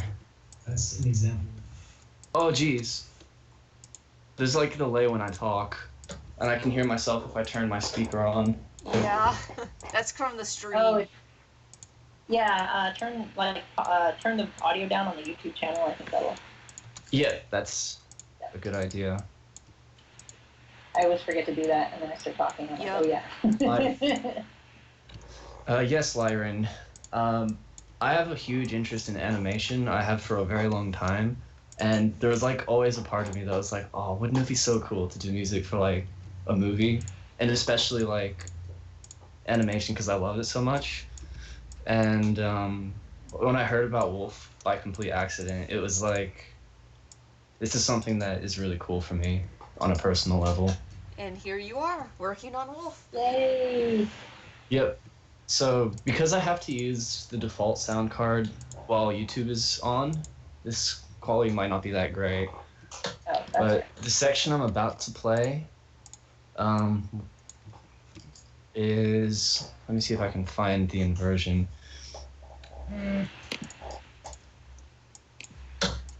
That was inspired by Elliot Smith.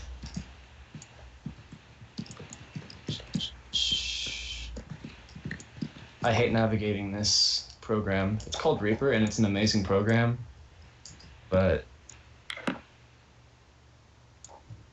Alright, so basically, I have a chord progression that goes something like...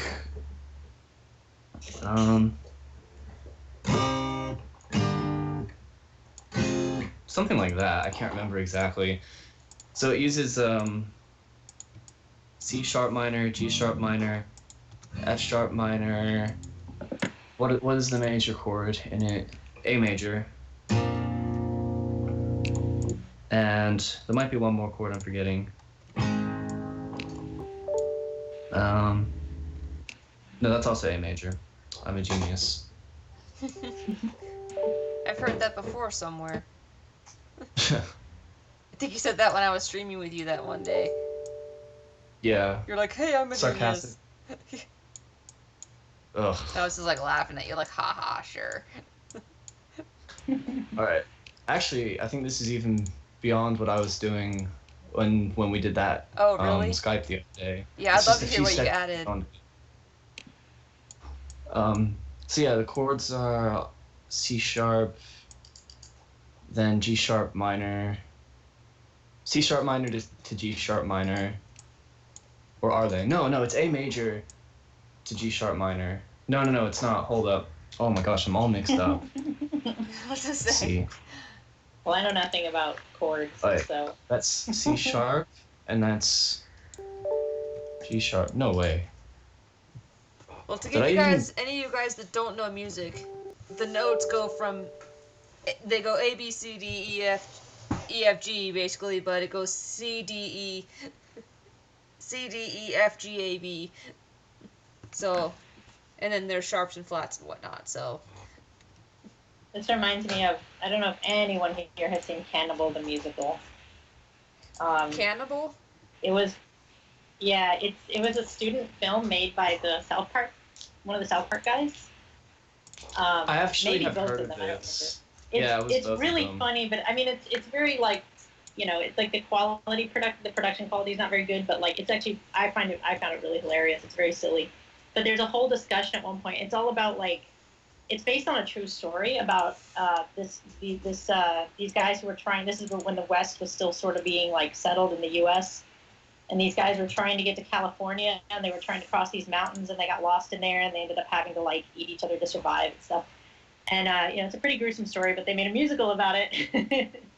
And they made it sort of a comedy. But at one point, these guys are traveling through the mountains, and they run into these trappers, and they're having this whole conversation about like, you know, what chord progressions are. They're arguing about like, no, F minor is the, you know, whatever. They're just like, you guys just reminded me of that. That's the F minor of this. I found the section, so Sweet. I'll just play that through my speakers. There might be a delay. Oh wait, I don't want the metronome to play.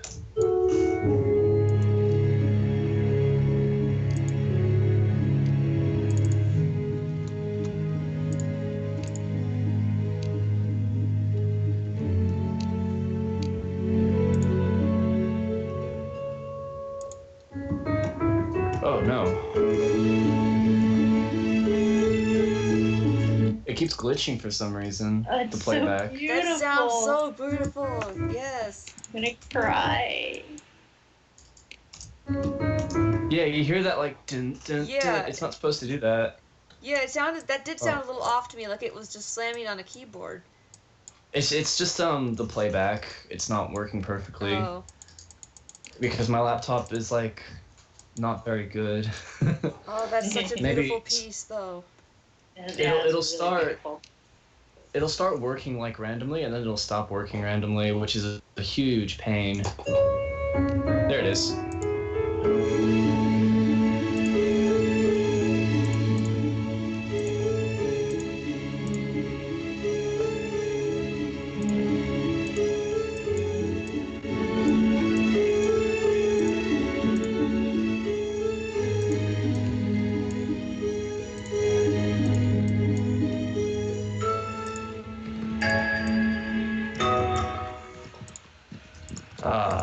That's it. Oh, that is beautiful. You did awesome. And yeah, That's even better than the last time I heard it. That's great. Yeah, I talked to vaguely Joe Hisaishi. I worship Joe Hisaishi, so thank you, Lyron. I love Joe Hisaishi's music so much. He's someone. Okay, you guys are gonna have to forgive me, but I have to. Now that the name's been brought up, I have to go on a tangent. Uh-oh. What have you done, Lyron? So, so Joe Hisaishi does this magical thing where he'll take a very simple melody, like here's probably the most well-known one.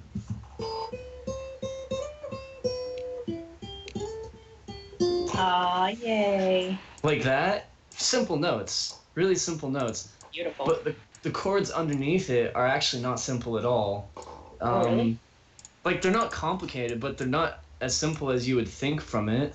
And he's able to find something that musically is pretty complex, but he makes it sound so simple, and the melody that comes from it is also very simple, but the notes that he chooses are perfect, and they tie the chords together perfectly.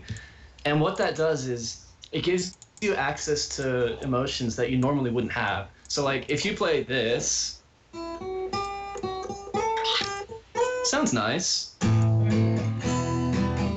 Sounds like vaguely sad because everything in minor is sad. Yeah. But what if you don't want it to sound just sad? What about One Summer's Day? Does that sound sad? Not really. It doesn't sound happy.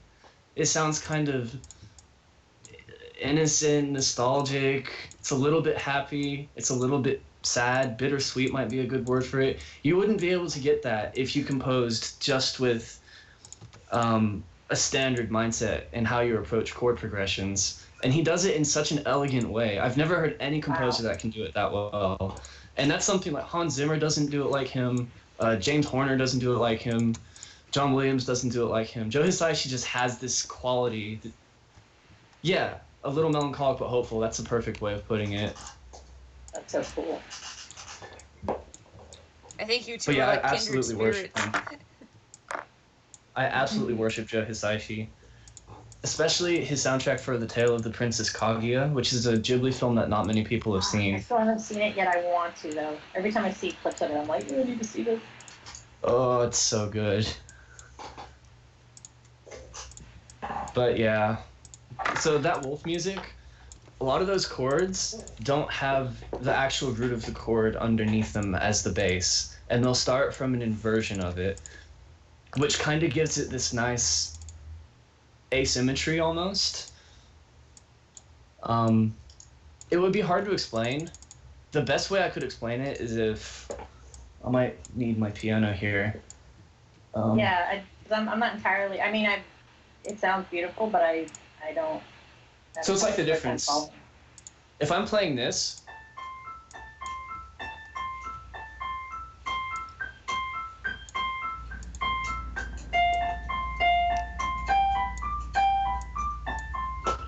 those are normal arpeggios. Yeah. And each one starts on the bass, on the root. The bass is the root.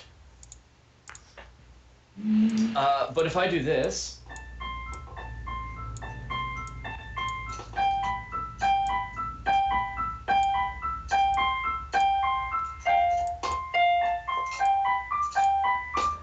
it sounds better because by inverting the chords, you get a different bass, which has a slightly different feeling to it, and then the whole thing comes together way more nicely. It's not nearly as clever as how Elliot Smith used it.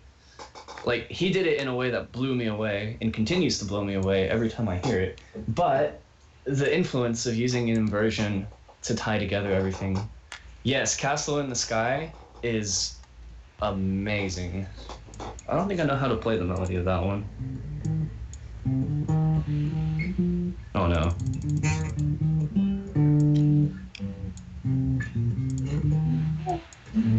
Oh no. When I was visiting China a few weeks ago, the ice cream trucks played the Laputa theme, and I was like, whoa. That's so cool. I didn't know that it was that popular of a tune.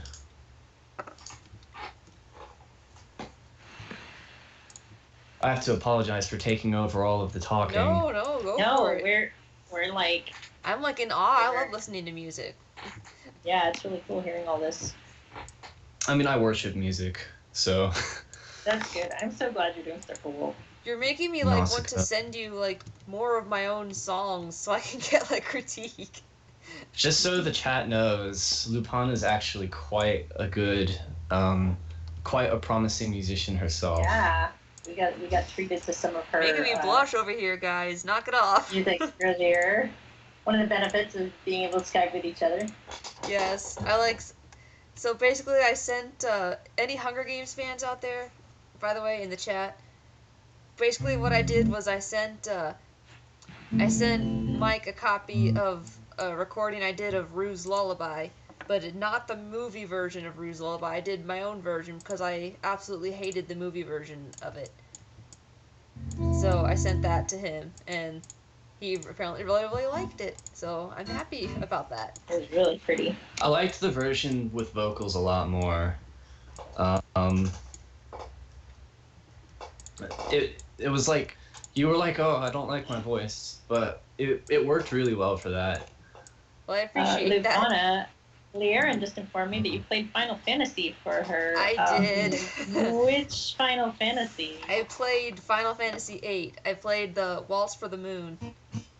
Oh man, I'm a big 6 fan. Okay. But all the Final Fantasy music is fun. Yeah, the 8 one is like dun dun dun dun dun dun dun dun dun dun dun dun dun dun dun, and that one was really fun to play. Cool. I don't think I have that recording anymore, Liren. Do you have it? Because you need to send it to me if you do.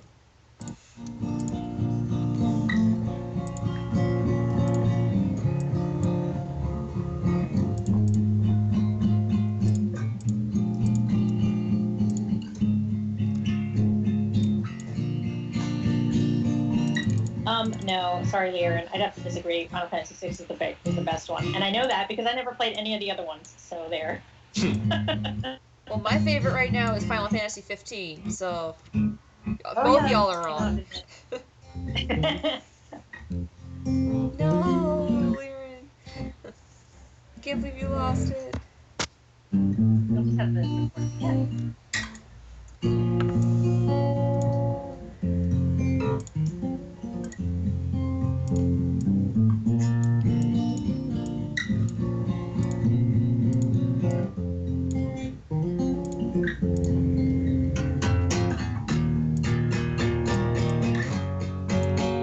Seacat, I'm glad you mentioned that because Lupana also has a version of the Hanging Tree, which completely obliterates the movie version. Oh, thank you. No, it's like it. I mean, I didn't see the last movies. I only saw the first movie, but I read all the books, and I really didn't like the first movie that much. For something that was supposed to have kind of a haunting feeling to it, the movie felt really, really Hollywood, which was unfortunate.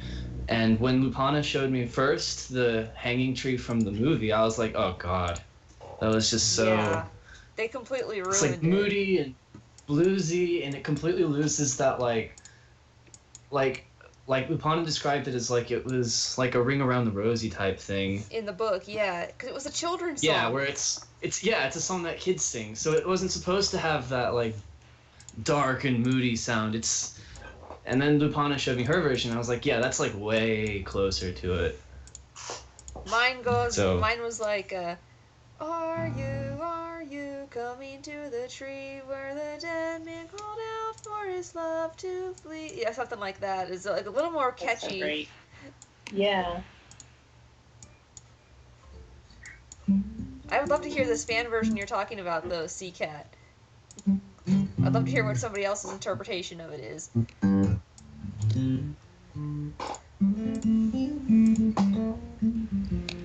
My inking progress has slowed down tonight. I'm just kind of lazily doing these frames.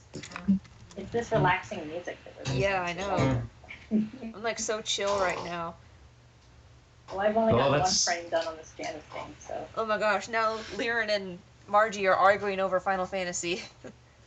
There's no argument. 6 is the best. Sorry. Since I can talk and everyone can hear me, I'm going to win this argument. But one scene does not a better story make. You know what? You don't like Final Fantasy 15, so your opinion is already invalid. We got three factions here. Yes. 15 destroyed me in the best way, in the worst way. Oh man, that sounds With pretty feelings. amazing, actually. And it's going to destroy me again. I just know it. Oh no. Because they're... Final Fantasy VI was the very first video game that I ever played where I saw the potential of like storytelling in video games. Really? Like I said, yeah, because it was like my brother and I just started playing it, and up till then we'd been playing like I don't know, whatever, Mario Kart, Mm-hmm. Mario, various games we got from we rented or whatever, and this was the first time that we were like, whoa, because like all these crazy things are happening, people were dying, or there'd be like Yeah. unrequited love, or there'd be like a story where you got to decide what happened, and it was like, what? Like blew our mind. Uh-huh. Plus there was an opera in it, and I eventually came to love opera, so I'm probably right. Oh, there you go.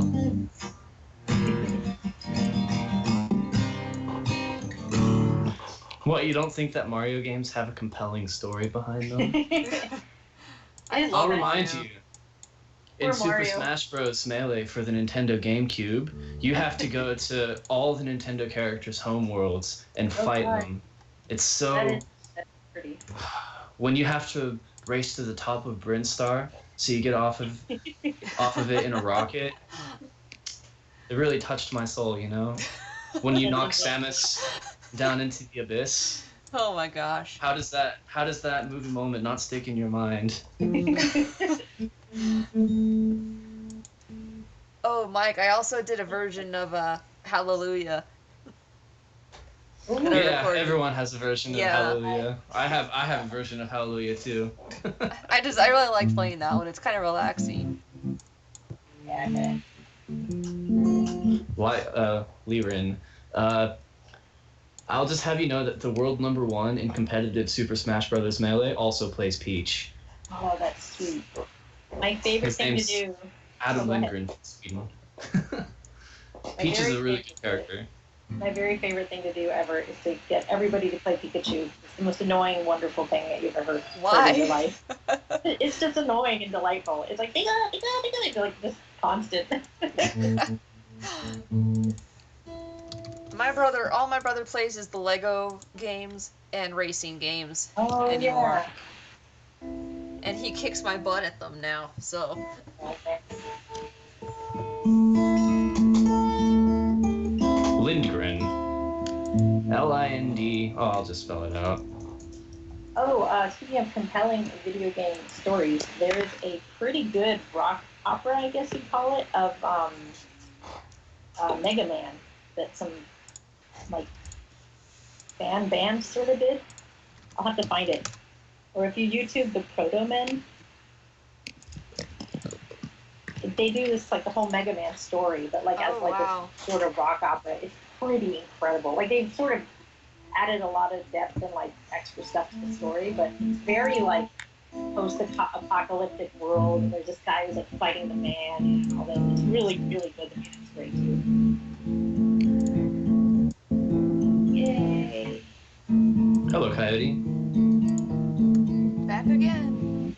Ooh, I'm pretty good at Mario Kart now, Aaron, because we everybody at work started playing it and started competing with them, and I started to get better.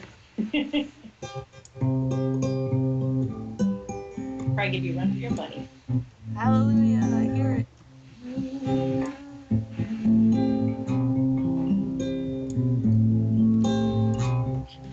We need to have a jam session.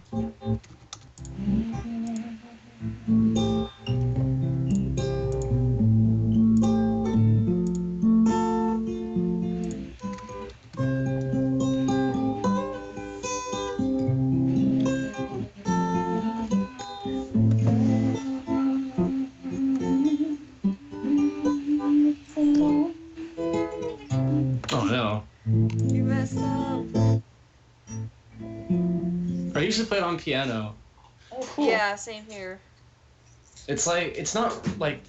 Okay, so Jeff Buckley did the amazing guitar version, But in my heart, it's always going to be a piano song. Yeah. Yeah. My favorite version of Hallelujah actually is the one from the Shrek movies. From the movie or from the soundtrack? Well, because there's different versions. I guess, well, I gotta find the right version now. I'll find it. Probably the John Cale version, because that's the one everyone knows. Yeah, that's the... I think that's the one. I thought it was Rufus Wainwright, but it was actually I think you're right about it being John Cale. Yeah, because the soundtrack version was with what's his face? Oh, Reigns of Castamere. Yeah, it's the John Cale version. That's my favorite. Reigns of Castamere is a song from the Game of Thrones series. Ooh. It's like the prideful song of one of the houses, and it describes a story in which another house challenged them, and they basically obliterated them. Ooh. Very dramatic. very charming stuff. Well, very Game of Thrones That stuff. sounds Game I of Thrones. suppose.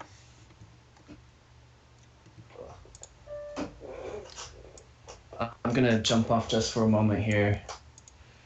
Okay.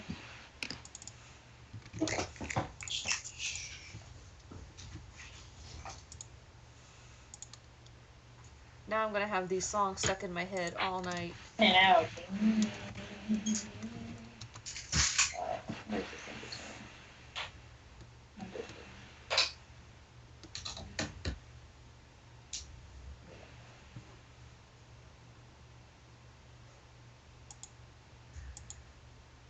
I drew one Test. frame. One frame, yay! Oh, That's one less frame than you had. One more frame than you had before. that's true. It was one of the key frames, so those are usually the hardest because I Yeah. gotta make sure I get it right and all the in between deletes. I am actually up of over 70 frames now for this, and I just started this one today. Ow, that's pretty good. There's a lot of capping involved, so it's not like I'm a miracle worker. Yeah, that helps. But see, 126, I need 127. Lyrin. I'm actually not a huge fan of the music from Game of Thrones in general, sadly. It's good, but I think that composer, I forgot, it's like Ramin Djawali or something. Oh, he did the he also did the Pacific Rim, right? Someone was showing me something else that he did but it was from a TV series, not a movie. He's a good composer, but and he has some really, really good, powerful songs, and his version of the Reigns of Castamere was really, really good. But I think like his default, like the kind of music that he makes when he's just defaulting, I think it's a little bit gimmicky. Mm-hmm. Oh, you agree? Yep, there we go. Uninspired, yep. Because it feels default. It's just like, oh, we got this, we got that. I really love A Song of Ice and Fire. That's the only reason why I watched the show, and the show was... I did like the first season, and I liked bits of the second and third season, but the show as a whole is really quite terrible. It has nice production value, but a lot of it's directed like a soap opera, and it feels like that feeling that you get when you watch the Star Wars prequels, where like it's just two people meeting in a room, delivering dialogue. A lot of Game of Thrones feels like that. And like that can work for like Downton Abbey because it's the characters and the story that's compelling, not necessarily the setting and the action. But Game of Thrones doesn't have that either. I only read the first book, so I know the basics of like where the story begins, but I never really watched the show. And my husband and I were reading them together, and then he was so like, I finished the first book and he was still catching up, and then he ended up never finishing the first book, and so while I was waiting, I just sort of lost interest. Yeah, I know that feeling. I mean, I'm sure we've all been waiting for the sixth book for about 6 years now. So. Yeah. Oh. And meanwhile, that they must be really hard, like for the fans. They just it wouldn't be so hard if they didn't keep churning out terrible seasons of Game of Thrones. Each one just gets progressively worse. Oh wow. Because once they ran out of material from the books, like they just used it all up, then the writers from the show had to kind of step in and and do what they Yeah. felt should happen, and they aren't nearly as good of writers. Yeah. Isn't that usually Or at the very case? least, Or maybe not as good at adapting. well, to be fair, they may not be bad writers, but for a world and a universe that's that complicated, even a very skilled writer would have trouble to just get into the mind of George R.R. Martin. Yeah, that's true. It'd be like somebody trying to write stories in Tolkien's universe. Yeah. Yeah, maybe you could, but... Yeah, you're right. It wouldn't. See, that's what terrifies me about Hollywood potentially bringing my absolute favorite book series of all time to the big screen. And it's like, I'm just afraid they're going to ruin it. What book What is series it? is that? The Dragonriders of Pern. Oh. I don't know that one. Oh, man. I joined a chat that's like a Warrior Cats people, and there's this one guy who talks about it all the time. Pern is basically science fiction with dragons. Oh man. Science fiction with dragons sounds pretty sick. But it's like a combination fantasy and sci-fi together, because these people colonized this planet, and they genetically altered these lizards on the planet to make full-size dragons, but then they lost all their technology, and so they live like in a more medieval type setting, but they have dragons, and I love the series so much, but I'm just afraid that Hollywood's gonna ruin it. Oh yeah. You better be careful, Lupana. They might take your own book and turn that into a Hollywood film. I would rather have you guys do it at Silver Sky Studios. I would rather have you guys turn my book into a movie. Well, we'd certainly put a lot more love into it. Yeah. Yeah, by the way, guys, I wrote a book, in case I haven't mentioned that in, like, the last 5 streams. Trying to replace the original. Yeah, that's absolutely right. It becomes fan fiction, and it doesn't really matter how good of a writer you are. Fan fiction is always kind of, Yep. well, fan fiction. Yep. Although, oh gosh, I've heard some very adorable things from people that got into writing through fan fiction. Like a good friend of mine who is a very, very talented writer who started off writing Harry Potter fan fiction. Oh. And I thought that was just, like, it's not a bad thing inherently. I started out writing fan Yeah, fiction. no. Yeah, there you have it. That's how a lot of people start, I think.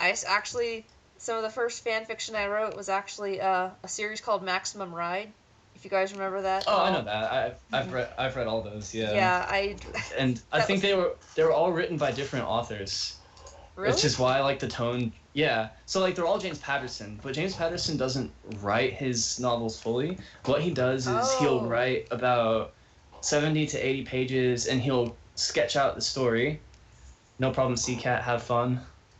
Bye, C-Cat. I'm always down for talking if I'm around. So, what was I saying? Yeah, you were talking about... Oh yeah, so he'll kind of, James Patterson, yeah, he'll kind of sketch everything out, but then because he like puts out like 15 novels a year, his style is that he'll only do that rough sketch and then he'll just move on, and then the actual flesh, the hundreds of pages of stuff, get written by ghostwriters. Oh. And that's why That explains so much. Yeah, didn't you guys know that? I did James not know Patterson, that, no. Like, it always drove me crazy that he was so inconsistent with, like, character appearances and everything, and then that, like, makes so much sense now. not just their appearances, Yeah. but like their motivations and nuances of their character. It definitely doesn't feel like every book was written by the same author, because it wasn't. That just And, like like, blew my mind right now. Some people hate him for it because they're like, oh, he's not a real writer. He can write. I think that's just kind of what he likes. He likes to put out the rough story, but he doesn't like to write the nitty gritty of it. And there are people that like to do that, and they become That's ghostwriters. like me and Color Keys. Yes. But I can understand that, though, because sometimes it's more fun to plan out the story than it is to actually write it. And they're different skills, I think. They are very different skills. It's like if you like to draw but you don't like to color, which is usually my case. Like I'm starting to get Yeah. into painting backgrounds now, but like my whole history of art has been I love drawing, but I was never that much into like finalizing or adding color or putting in a background. Like I just like drawing, which is I think why I got into animation. So just all drawing and you don't have to worry about finishing it necessarily. Liren. I agree. I would never use a ghostwriter either, even from my amateur attempts at writing. There's like this thing where I wouldn't want somebody to touch my, to keep their filthy hands off of my story. Yes. My stories are my babies, and I would never want somebody else to write it for me. As much as I act so like it would attached to be, them. yes. Like my Laminar book, I've had those characters in my head for at least 8 years. It's like once you've had characters in a story stick with you for that long, it's like more than just a story to you. Yeah, I can imagine. I don't know if I would ever actually be able to finish a story, sadly. I don't know how you did it, Lupana. I absolutely could not. But actually, funnily enough, the thing that interests me more about writing is I like little details. Like, so for example, you have to get your character from like point A to point B. Mm-hmm. A lot of writers will just kind of, they'll start here, and then they'll just be there in the next paragraph because they don't want to write about the 30 minutes of them going for a walk or taking the train or whatever. But I like that stuff. I really like those little transitions, which means if I ever wrote a novel, it would be 8,000 pages long because I don't like to ignore that stuff. It's like Tolkien. They're See, walking that's through the kind fields of and thing. describing all the trees and. That kind of thing makes me crazy.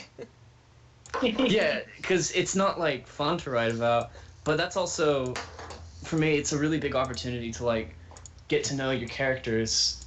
Yeah. And like a lot of my favorite scenes in movies are inconsequential scenes where people are doing something that could have been left out in editing.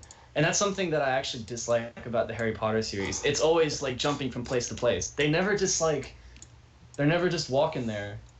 They're always just in the place that they're supposed to be. Yeah. They're never worried about like, did I remember to brush my teeth last night? Yeah. They're never like, oh, I guess there are sometimes they think about food, but no one knows my children's like I do. That's right. Yep, that's true. I agree, Nobody Liren. knows my babies but me. Oh, Lupana, we figured out the Trello thing. You what? Nobody can get into the head of a writer. We figured out the problem that we were having in Trello. Oh, yeah? Missouri just signed into the forum and was talking about it, and she said something that made me go, oh, yeah. We have to join the board. There's a little thing on there that says join, and then once you join, then you can edit stuff in it. Oh, I did not know I thought that. she had to add us, but I think we can join. We just have to actually do it. I guess I need to figure out how to do that. There was literally a button that just said join. Wow. It's like in the top right corner, I think. It's pretty easy. Okay, I looked all over too. Like, I've got to be missing something here. What am I missing? Actually, now I don't see it. Where did I find it? Liren, I actually agree that the Harry Potter books aren't well written in terms of the prose. A lot of it really holds your hand and is really simple. But that being said, I do like the books. I just think that they're not extremely well written. Oh wait, now I don't see that. And great world. I think George R.R. Martin created a great world. I think J.K. Rowling's world is a little bit like, it's really simple. It's not nearly as complex as like you would think from all the Wizarding World and stuff. I guess it's becoming bigger because there was the Fantastic Beasts and all that. But I think that her universe is really inconsistent because it's not fleshed out that well. And like, actually the quality of her prose improved a lot from the first Harry Potter book to the last, but it's still not very good. Like, you can tell she's not somebody that really crafts her sentences, if that makes any sense. Like, everything kind of has the same flow and rhythm and feeling to it. It's not really... The tone isn't great. Like, sometimes it's good, sometimes it's just there. Literally everything that drives the plot forward is like... Is that supposed to be the statement? But I do like the books, though. I like the series a lot. I just think it's definitely not like if aliens came to Earth and said, "Oh, show us the pinnacle of the craft of literature from your world." I wouldn't show them Harry Potter. I'd probably show them War and Peace. I'd be like, a human being made that, and they'd be like, "Oh, damn, we gotta take these guys seriously." Yeah. I guess Harry Potter is more like it's a lot of the joy in it is the maybe it's sort of like a detective story, like what's going to happen next and like who did it, and then it's kind of it's got this like nice like creative use of like they're all wizards and there's magic. Yeah. And, like that's sort of like the fun in it. I think it's one of the powerful draws. Yeah. For me, one of the most powerful draws was the wish fulfillment of it.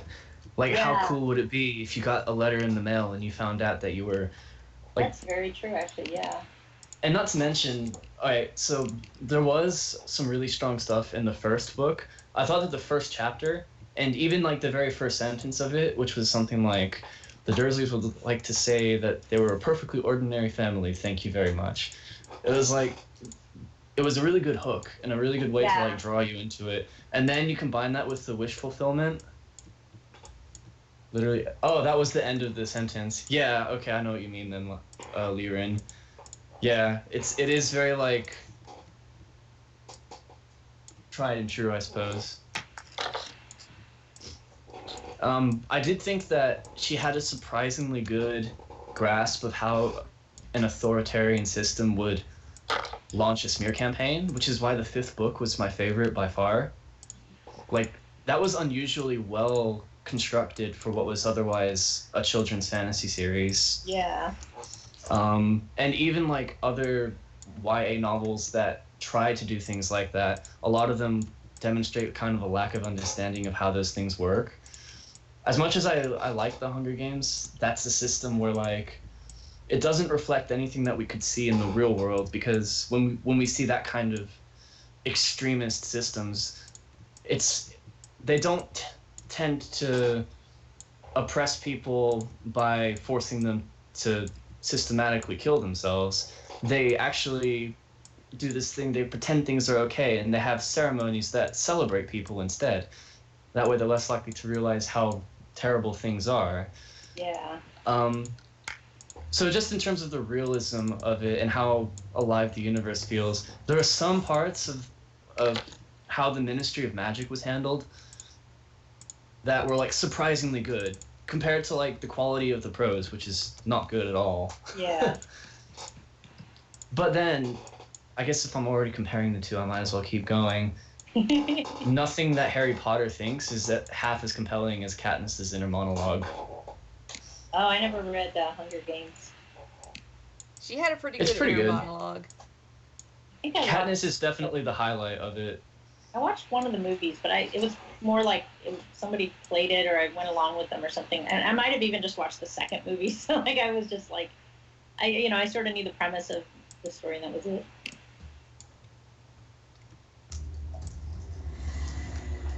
Yes, this is for the Wolf movie. Oh, I should check the chat too. I'm glad Mike's also in charge of that. Yep. I'm the chat guy, both with my voice and with the moderating. Yes. You hated Katniss. I've heard a few people say that, actually. I've heard a few people say that they disliked her. Oh, by the way, I didn't get a chance to say this earlier, but Liren's also a very good writer. Ooh. She hasn't gotten published yet, though, but she's working on some really cool stuff right now. And I'm super excited. There are too many good writers and not nearly enough good publishers. I know, right? Nobody would publish Laminar for me. I had to self-publish. It's hard to get published. I mean, that's what I always hear, And then you always hear about people, like, you hear about, like one of my very favorite books, Watership Down. Like, that one got turned down by so many publishers at first. Have you seen the movie for that? I have not. Yeah. Yes, I love that movie. I liked it because it was literally the book verbatim, so I was very pleased. I was like, they didn't leave anything out. I mean, they did, but not very much. And it was word for word, like the dialogue and everything. But as far as like an animated movie, I didn't really like the animation at all. Yeah, the animation's a little bit ugly. It was also like way lower budget than the Disney films from the time. Oh yeah. But there was just something to, like, the drawings didn't have any appeal, like, and it wasn't that they weren't cartoony or whatever. It was just like they were like supposed to be natural rabbits, but then every now and then their faces would go all crazy. Like it was just weird. Like, and I think you're right. It was probably just the. I remember thinking that the backgrounds looked a little empty. Yeah. Like it didn't look particularly lush, but it also didn't look like a dreary English countryside either. It kind of just looked like a background for a lot of the movie. I think when I read the book, it's the only time this has ever happened. I got to the last page and I was just not ready to be done with it, and I started back on the first page and just read it all through again. Like I wasn't just like I read it and then I waited a week, and but I literally I was holding it open on the last page and I flipped the whole thing back over and started again because I was just so in love with it. And so for me, watching the movie was like I get more of this, like I don't get another book, but I did find out the sequel later, but I prefer not to think about the horrendous sequel. But it was so bad. I actually thought it was written by a fan writer. I was like, this has to be fanfic. He must have had a ghostwriter. And I looked it up. I was like, nope, he wrote this. I don't know how, but he wrote it. Jackie the Golden Jackal, welcome to the chat. I also hope I live long enough to see the movie. Me too. And I'm sure I'm not the only one that shares that sentiment. Hey, is anybody else gonna do a stream tonight? Like, somebody else want to take over for a bit? Because my hand's getting kind of tired. I would, but my Wi-Fi isn't actually good enough. I tried. Bruce tried to help me set it up, but okay. It would stream the sound. But not the picture, because it was streaming at like 3 frames per second. Well, we could put up a still image, and you could do like music stuff, I guess, if you really wanted to. Yeah, you probably could.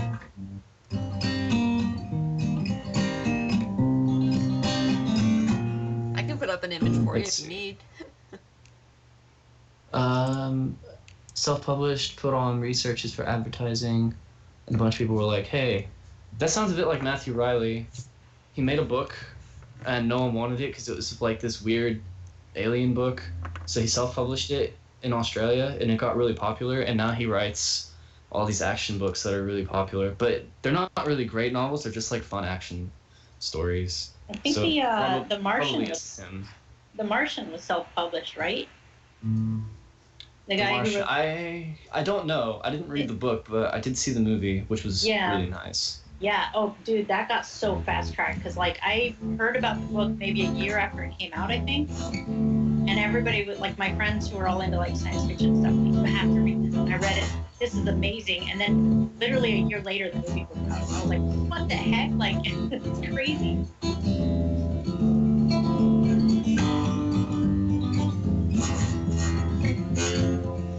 Well, the thing is, if I streamed music, because I've been thinking about it, they wouldn't be able to see like what I'm actually doing in the DAW.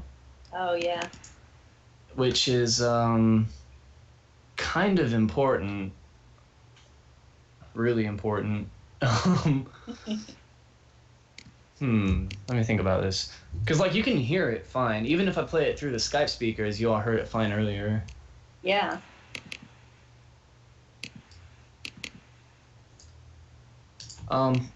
I wouldn't be opposed to it, but I'd want to like demo it first to see like preview it and see what it looks like. Yeah. So maybe today isn't the day. Someday. But we'll see for the future. I'm also trying to get better Wi-Fi. That would be the best solution, because then I could just stream normally, and I could. Maybe I'd have to clean my room though. Because I'd have to turn the webcam on to show the MIDI cable and the keyboard.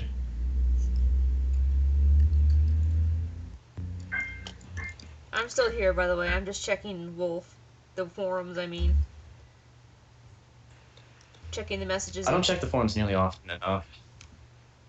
Well, up until recently, they weren't super active, but now that we've got all these new people, I finally marked all my color keys and intent. It makes me feel better. Yuzuri replied to that copyright infringement thing that we caught. Yep. Oh yeah. Yeah, somebody was I tracing. saw that. Somebody was tracing the videos on YouTube and using them for their own animations.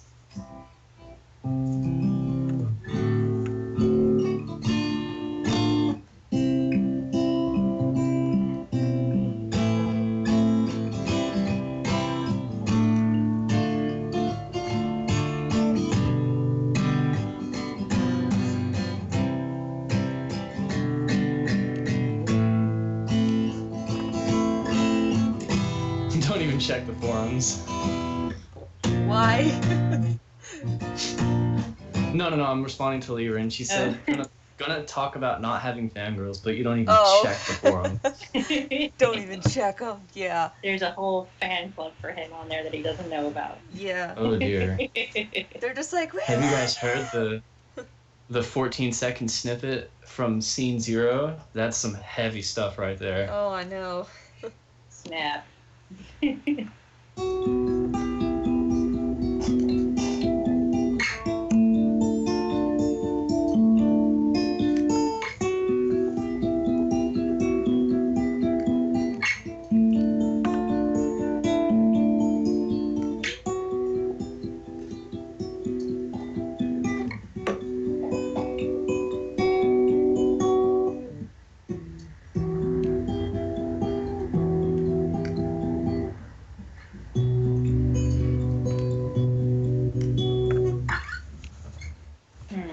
So relaxing listening to guitar music. Yeah.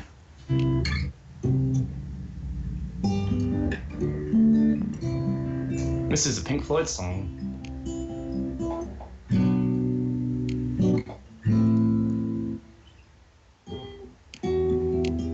It's called Hey You, and it's actually really sad.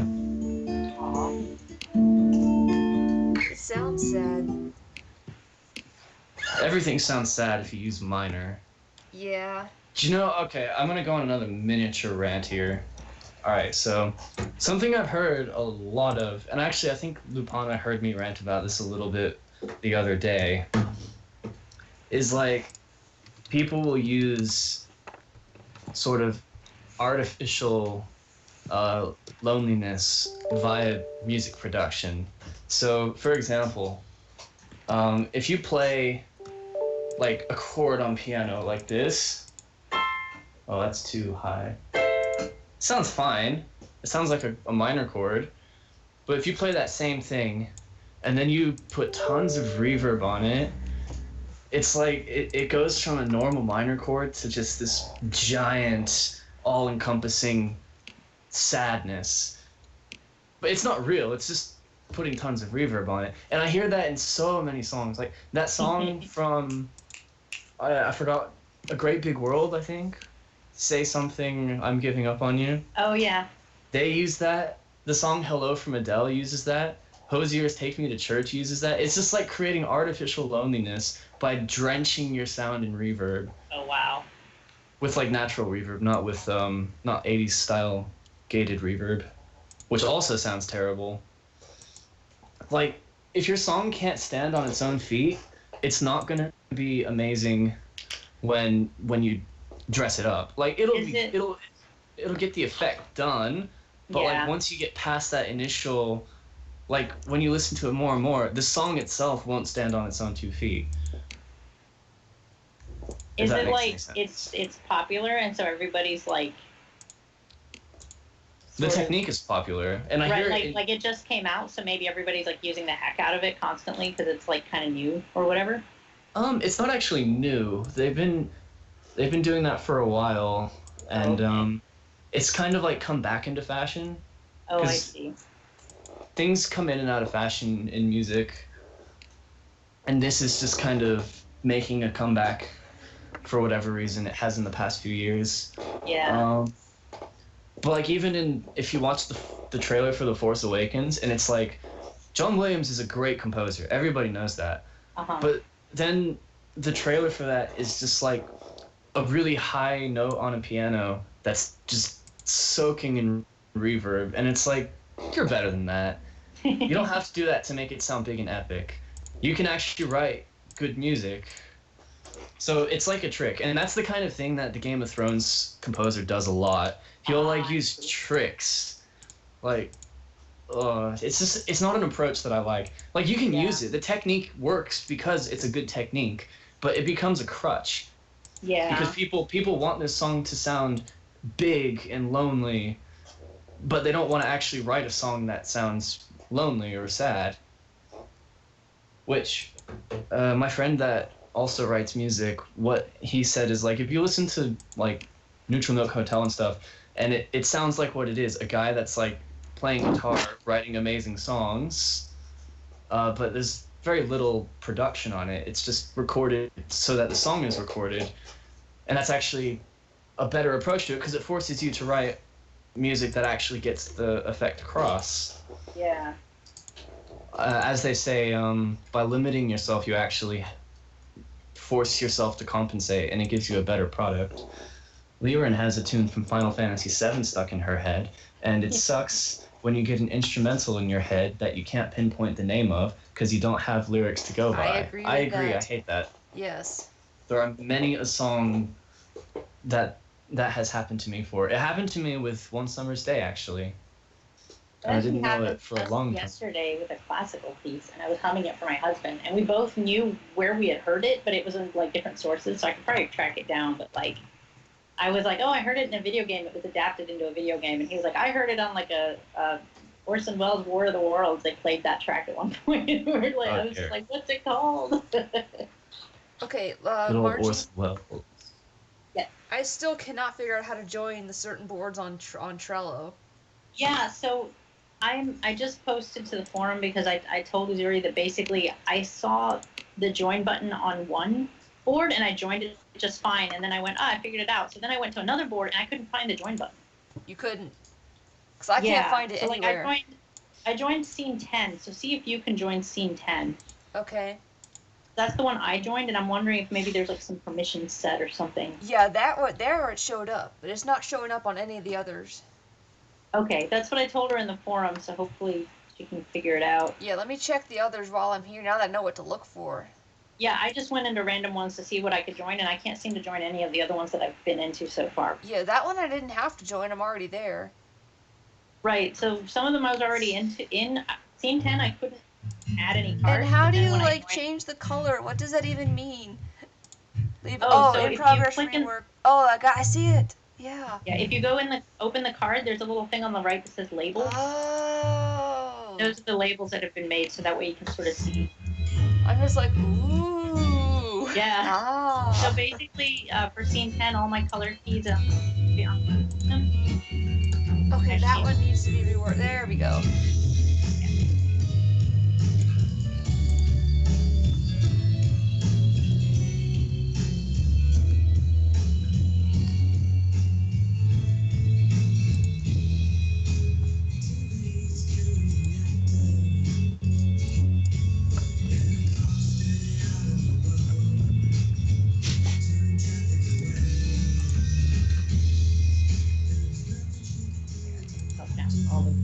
Except 7. I think the old factory has done that. I'm still trying to get her.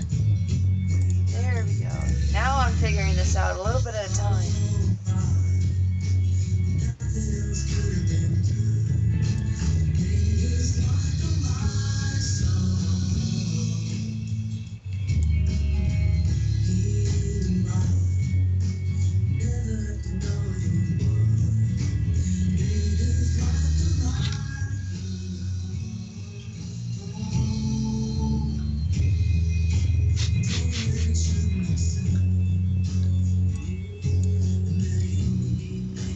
This is Elliot Smith, by the way. Oh, I okay. was gonna say, I was like, this probably is Elliot Smith.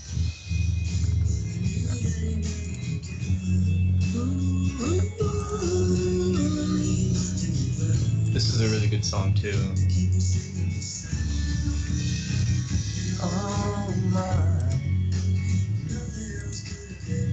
Oh god. He has so many good songs, I can't take it.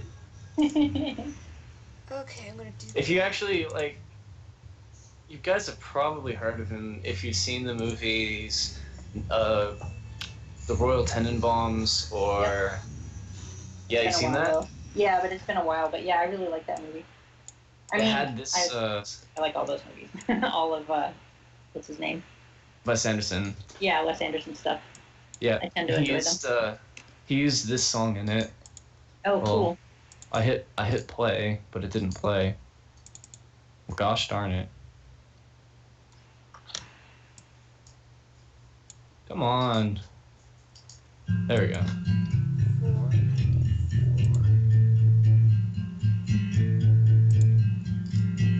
Actually, Wes Anderson has a really good use of like pop songs in his movies.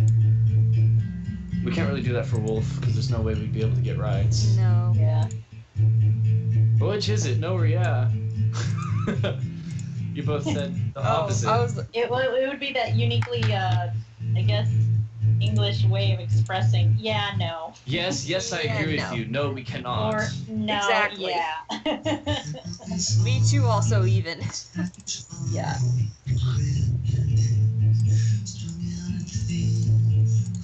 I love this song. This play's doing a really sad sing though.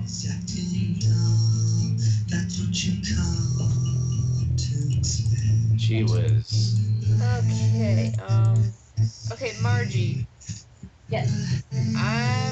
I think I may need you to redo a couple frames for me, because I think I got them messed up Okay. for the size. Oh, are you doing the panning? Oh, Yeah. Wait, what frame is that? 500? That's frame 500. I'm actually working on that right now. Did I accidentally start working on something that oh, shoot. I don't know. Oh, shoot. I've been working on the wrong frames this whole time. I've been working on, I have up to frame 494, and then I have frame 504. So I don't know. But those, I'm not quite sure what's happened here. Well, at least I didn't get too far. Let's say 494 is where you should... Oh, you know what? Yeah, it's because I'm saving things. I'm crazy. Okay, yeah, let me open up the right file here. I'm glad I caught that, though. Yeah, I'm glad you said something, because it's been so long since I worked on this scene, I didn't realize I was doing the same frames over again. It's sad. Well, I still want to work on Wolf. What else do you guys want to see? I need a little bit of a break from inking, but since we're still going strong in this stream, I don't want to just, like, give it up. Do you want to try, I've been actually considering this. Would you want to try taking one of my color keys and, like, trying to finalize it? Finalize the color key? Yeah, I mean, if you feel like painting backgrounds. Sure, I can try it. Okay, I uploaded them all up on the drive. They're in a backgrounds folder called color keys. Okay.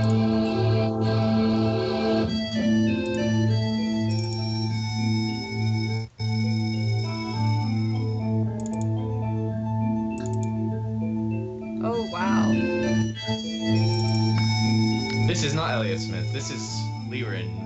Not Liren herself, but it's that Final Fantasy song. Oh, I was gonna say, this sounds like Final Fantasy. And I was right, it does. You mean just, like, finalize any of these backgrounds? Let me see. Let me check. There was one of them that had some stuff in it that I wanted to deal with myself. Okay.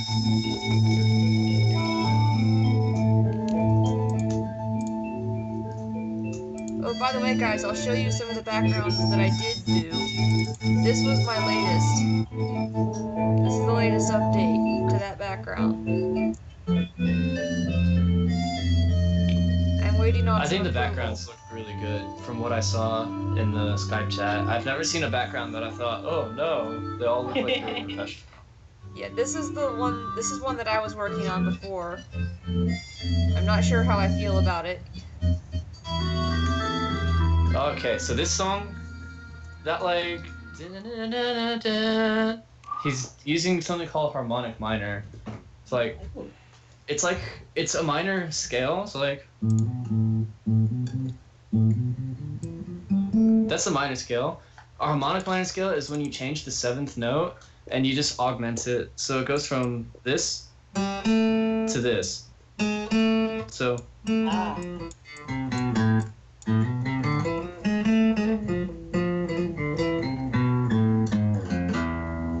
Alright, So can you hear that? In the Final Fantasy song? Can you hear it?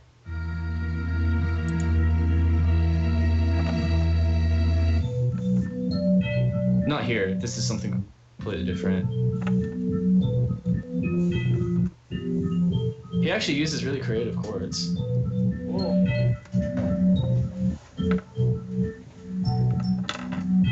I also really like this Are you album. still inking, Lupana?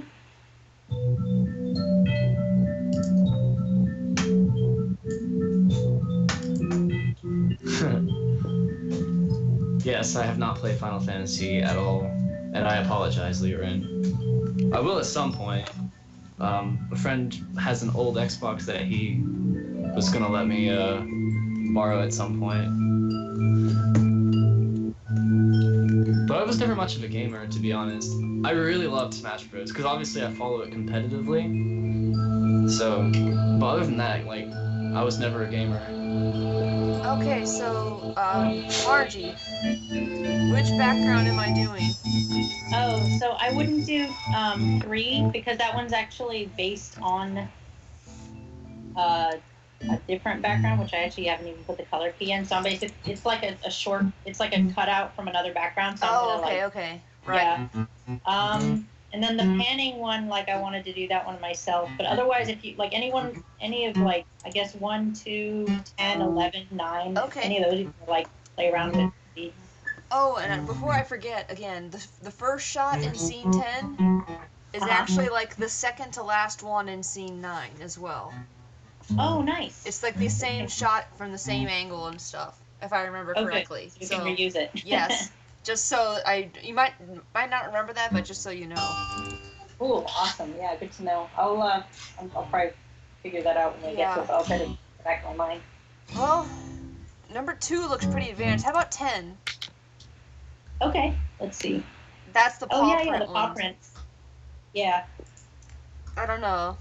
It might be complicatedly simple. Deceptively it's simple. gotta be very subtle. There's a lot of like dirt and like little tiny rocks and little paw prints. I actually had a little bit of trouble color keying it because it was like I was just drawing like big trees and bushes, and then all of a sudden I had to make these subtle little paw prints that didn't look like they were in mud, but didn't look like they were too shallow either. But I mean, you know. Well, let me see what I can do. I'll just play around with one and see what happens. Okay, I'll let the viewers pick. Aside from number 3. So do I do 1, 2, 5, 9, 10, or 11? So I'm still seeing Janice in the YouTube screen. I don't know if. Oh, okay. I don't see the backgrounds. I didn't see the ones that you posted that you were talking about earlier. The ones that you said you posted to the site. Crap, that's because of OBS. I don't know why OBS is being a brat. Let me try something. Now I want Skype. No, I don't want it to be Skype. I have to like purposely change it. There we go. Now you should be able to see it. All right, there's probably a delay, so I'm gonna wait and see. Nothing's happening. Oh, the screen's just black. I can see your mouse moving. There. Oh, there we go. All right, now, okay, yeah, there was just a delay. Okay, yeah, I can see it. It's a bit small. Yeah, I think I just now made it bigger. But this, okay, cool. Can you see this? I know, I just put something up, so I don't know if it'll show up or not. Okay, it'll take it a second, I think. Let me see. Okay, let's try that. I don't know. OBS hates me tonight. I don't know what the problem is. Whoa, my mouse is doing a lot of crazy things. Okay, let me just, not do this. Hold on, guys. I have to troubleshoot. Oh, I see your mouse being all crazy now. Yeah, that should not happen. My mouse isn't even doing anything. Wow. Let me try and fix that. Darren is telling me... Oh, dear. See what I mean? That's like, whoa.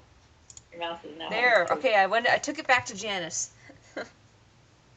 That's progress. Liren is saying that I need to play Final Fantasy 8, and then 7, and then 5, then 6, then 9, then 10. I'm assuming you have to play them in that order. Oh, of course. 8, That's 7, her 5, order. 6, 9, 10. That's a lot of games. Don't games take like at least 20 hours to get through? Wow. The one you should be playing is 15. Nope. The only one you ever need to play 6. 15. And you don't need a fancy system for 6. You could watch them on YouTube as well. That's true. So you don't need That's how any I do fancy video system. games now. I'm not really much of a gamer, but I'll watch like Let's Plays and stuff. Okay, let's see if I can make this work now. I don't think Leerin likes me very much. Okay, here we go. Now you guys can see. Oh, no. Wait, still too big. Leerin, you will never convince me. I have a big old wad of nostalgia stuck in my brain that you just cannot dislodge for Final Fantasy VI. There we go. Now you guys can see it. Ooh, I see Photoshop. Yes. This is the background I was working on. If it'll load. It should load. Why is it not showing it? It's literally right there. It's loaded. It's not showing up on the screen. What the heck? Yeah, I see Photoshop, but I don't see an open image yet. That is weird. That it's not working. Bizarre. Is that just OBS doing that? Yeah, because it's open in Photoshop for me. That's crazy. Where is Bruce when you need him? He needs to be on here and help me. I have to apologize, but I know probably less than you guys. That's okay. All I know is that when I tried to use OBS, it didn't send anything except audio, so. Let's see. Wow, Final Fantasy III didn't even make it to your list. Now I know you're crazy.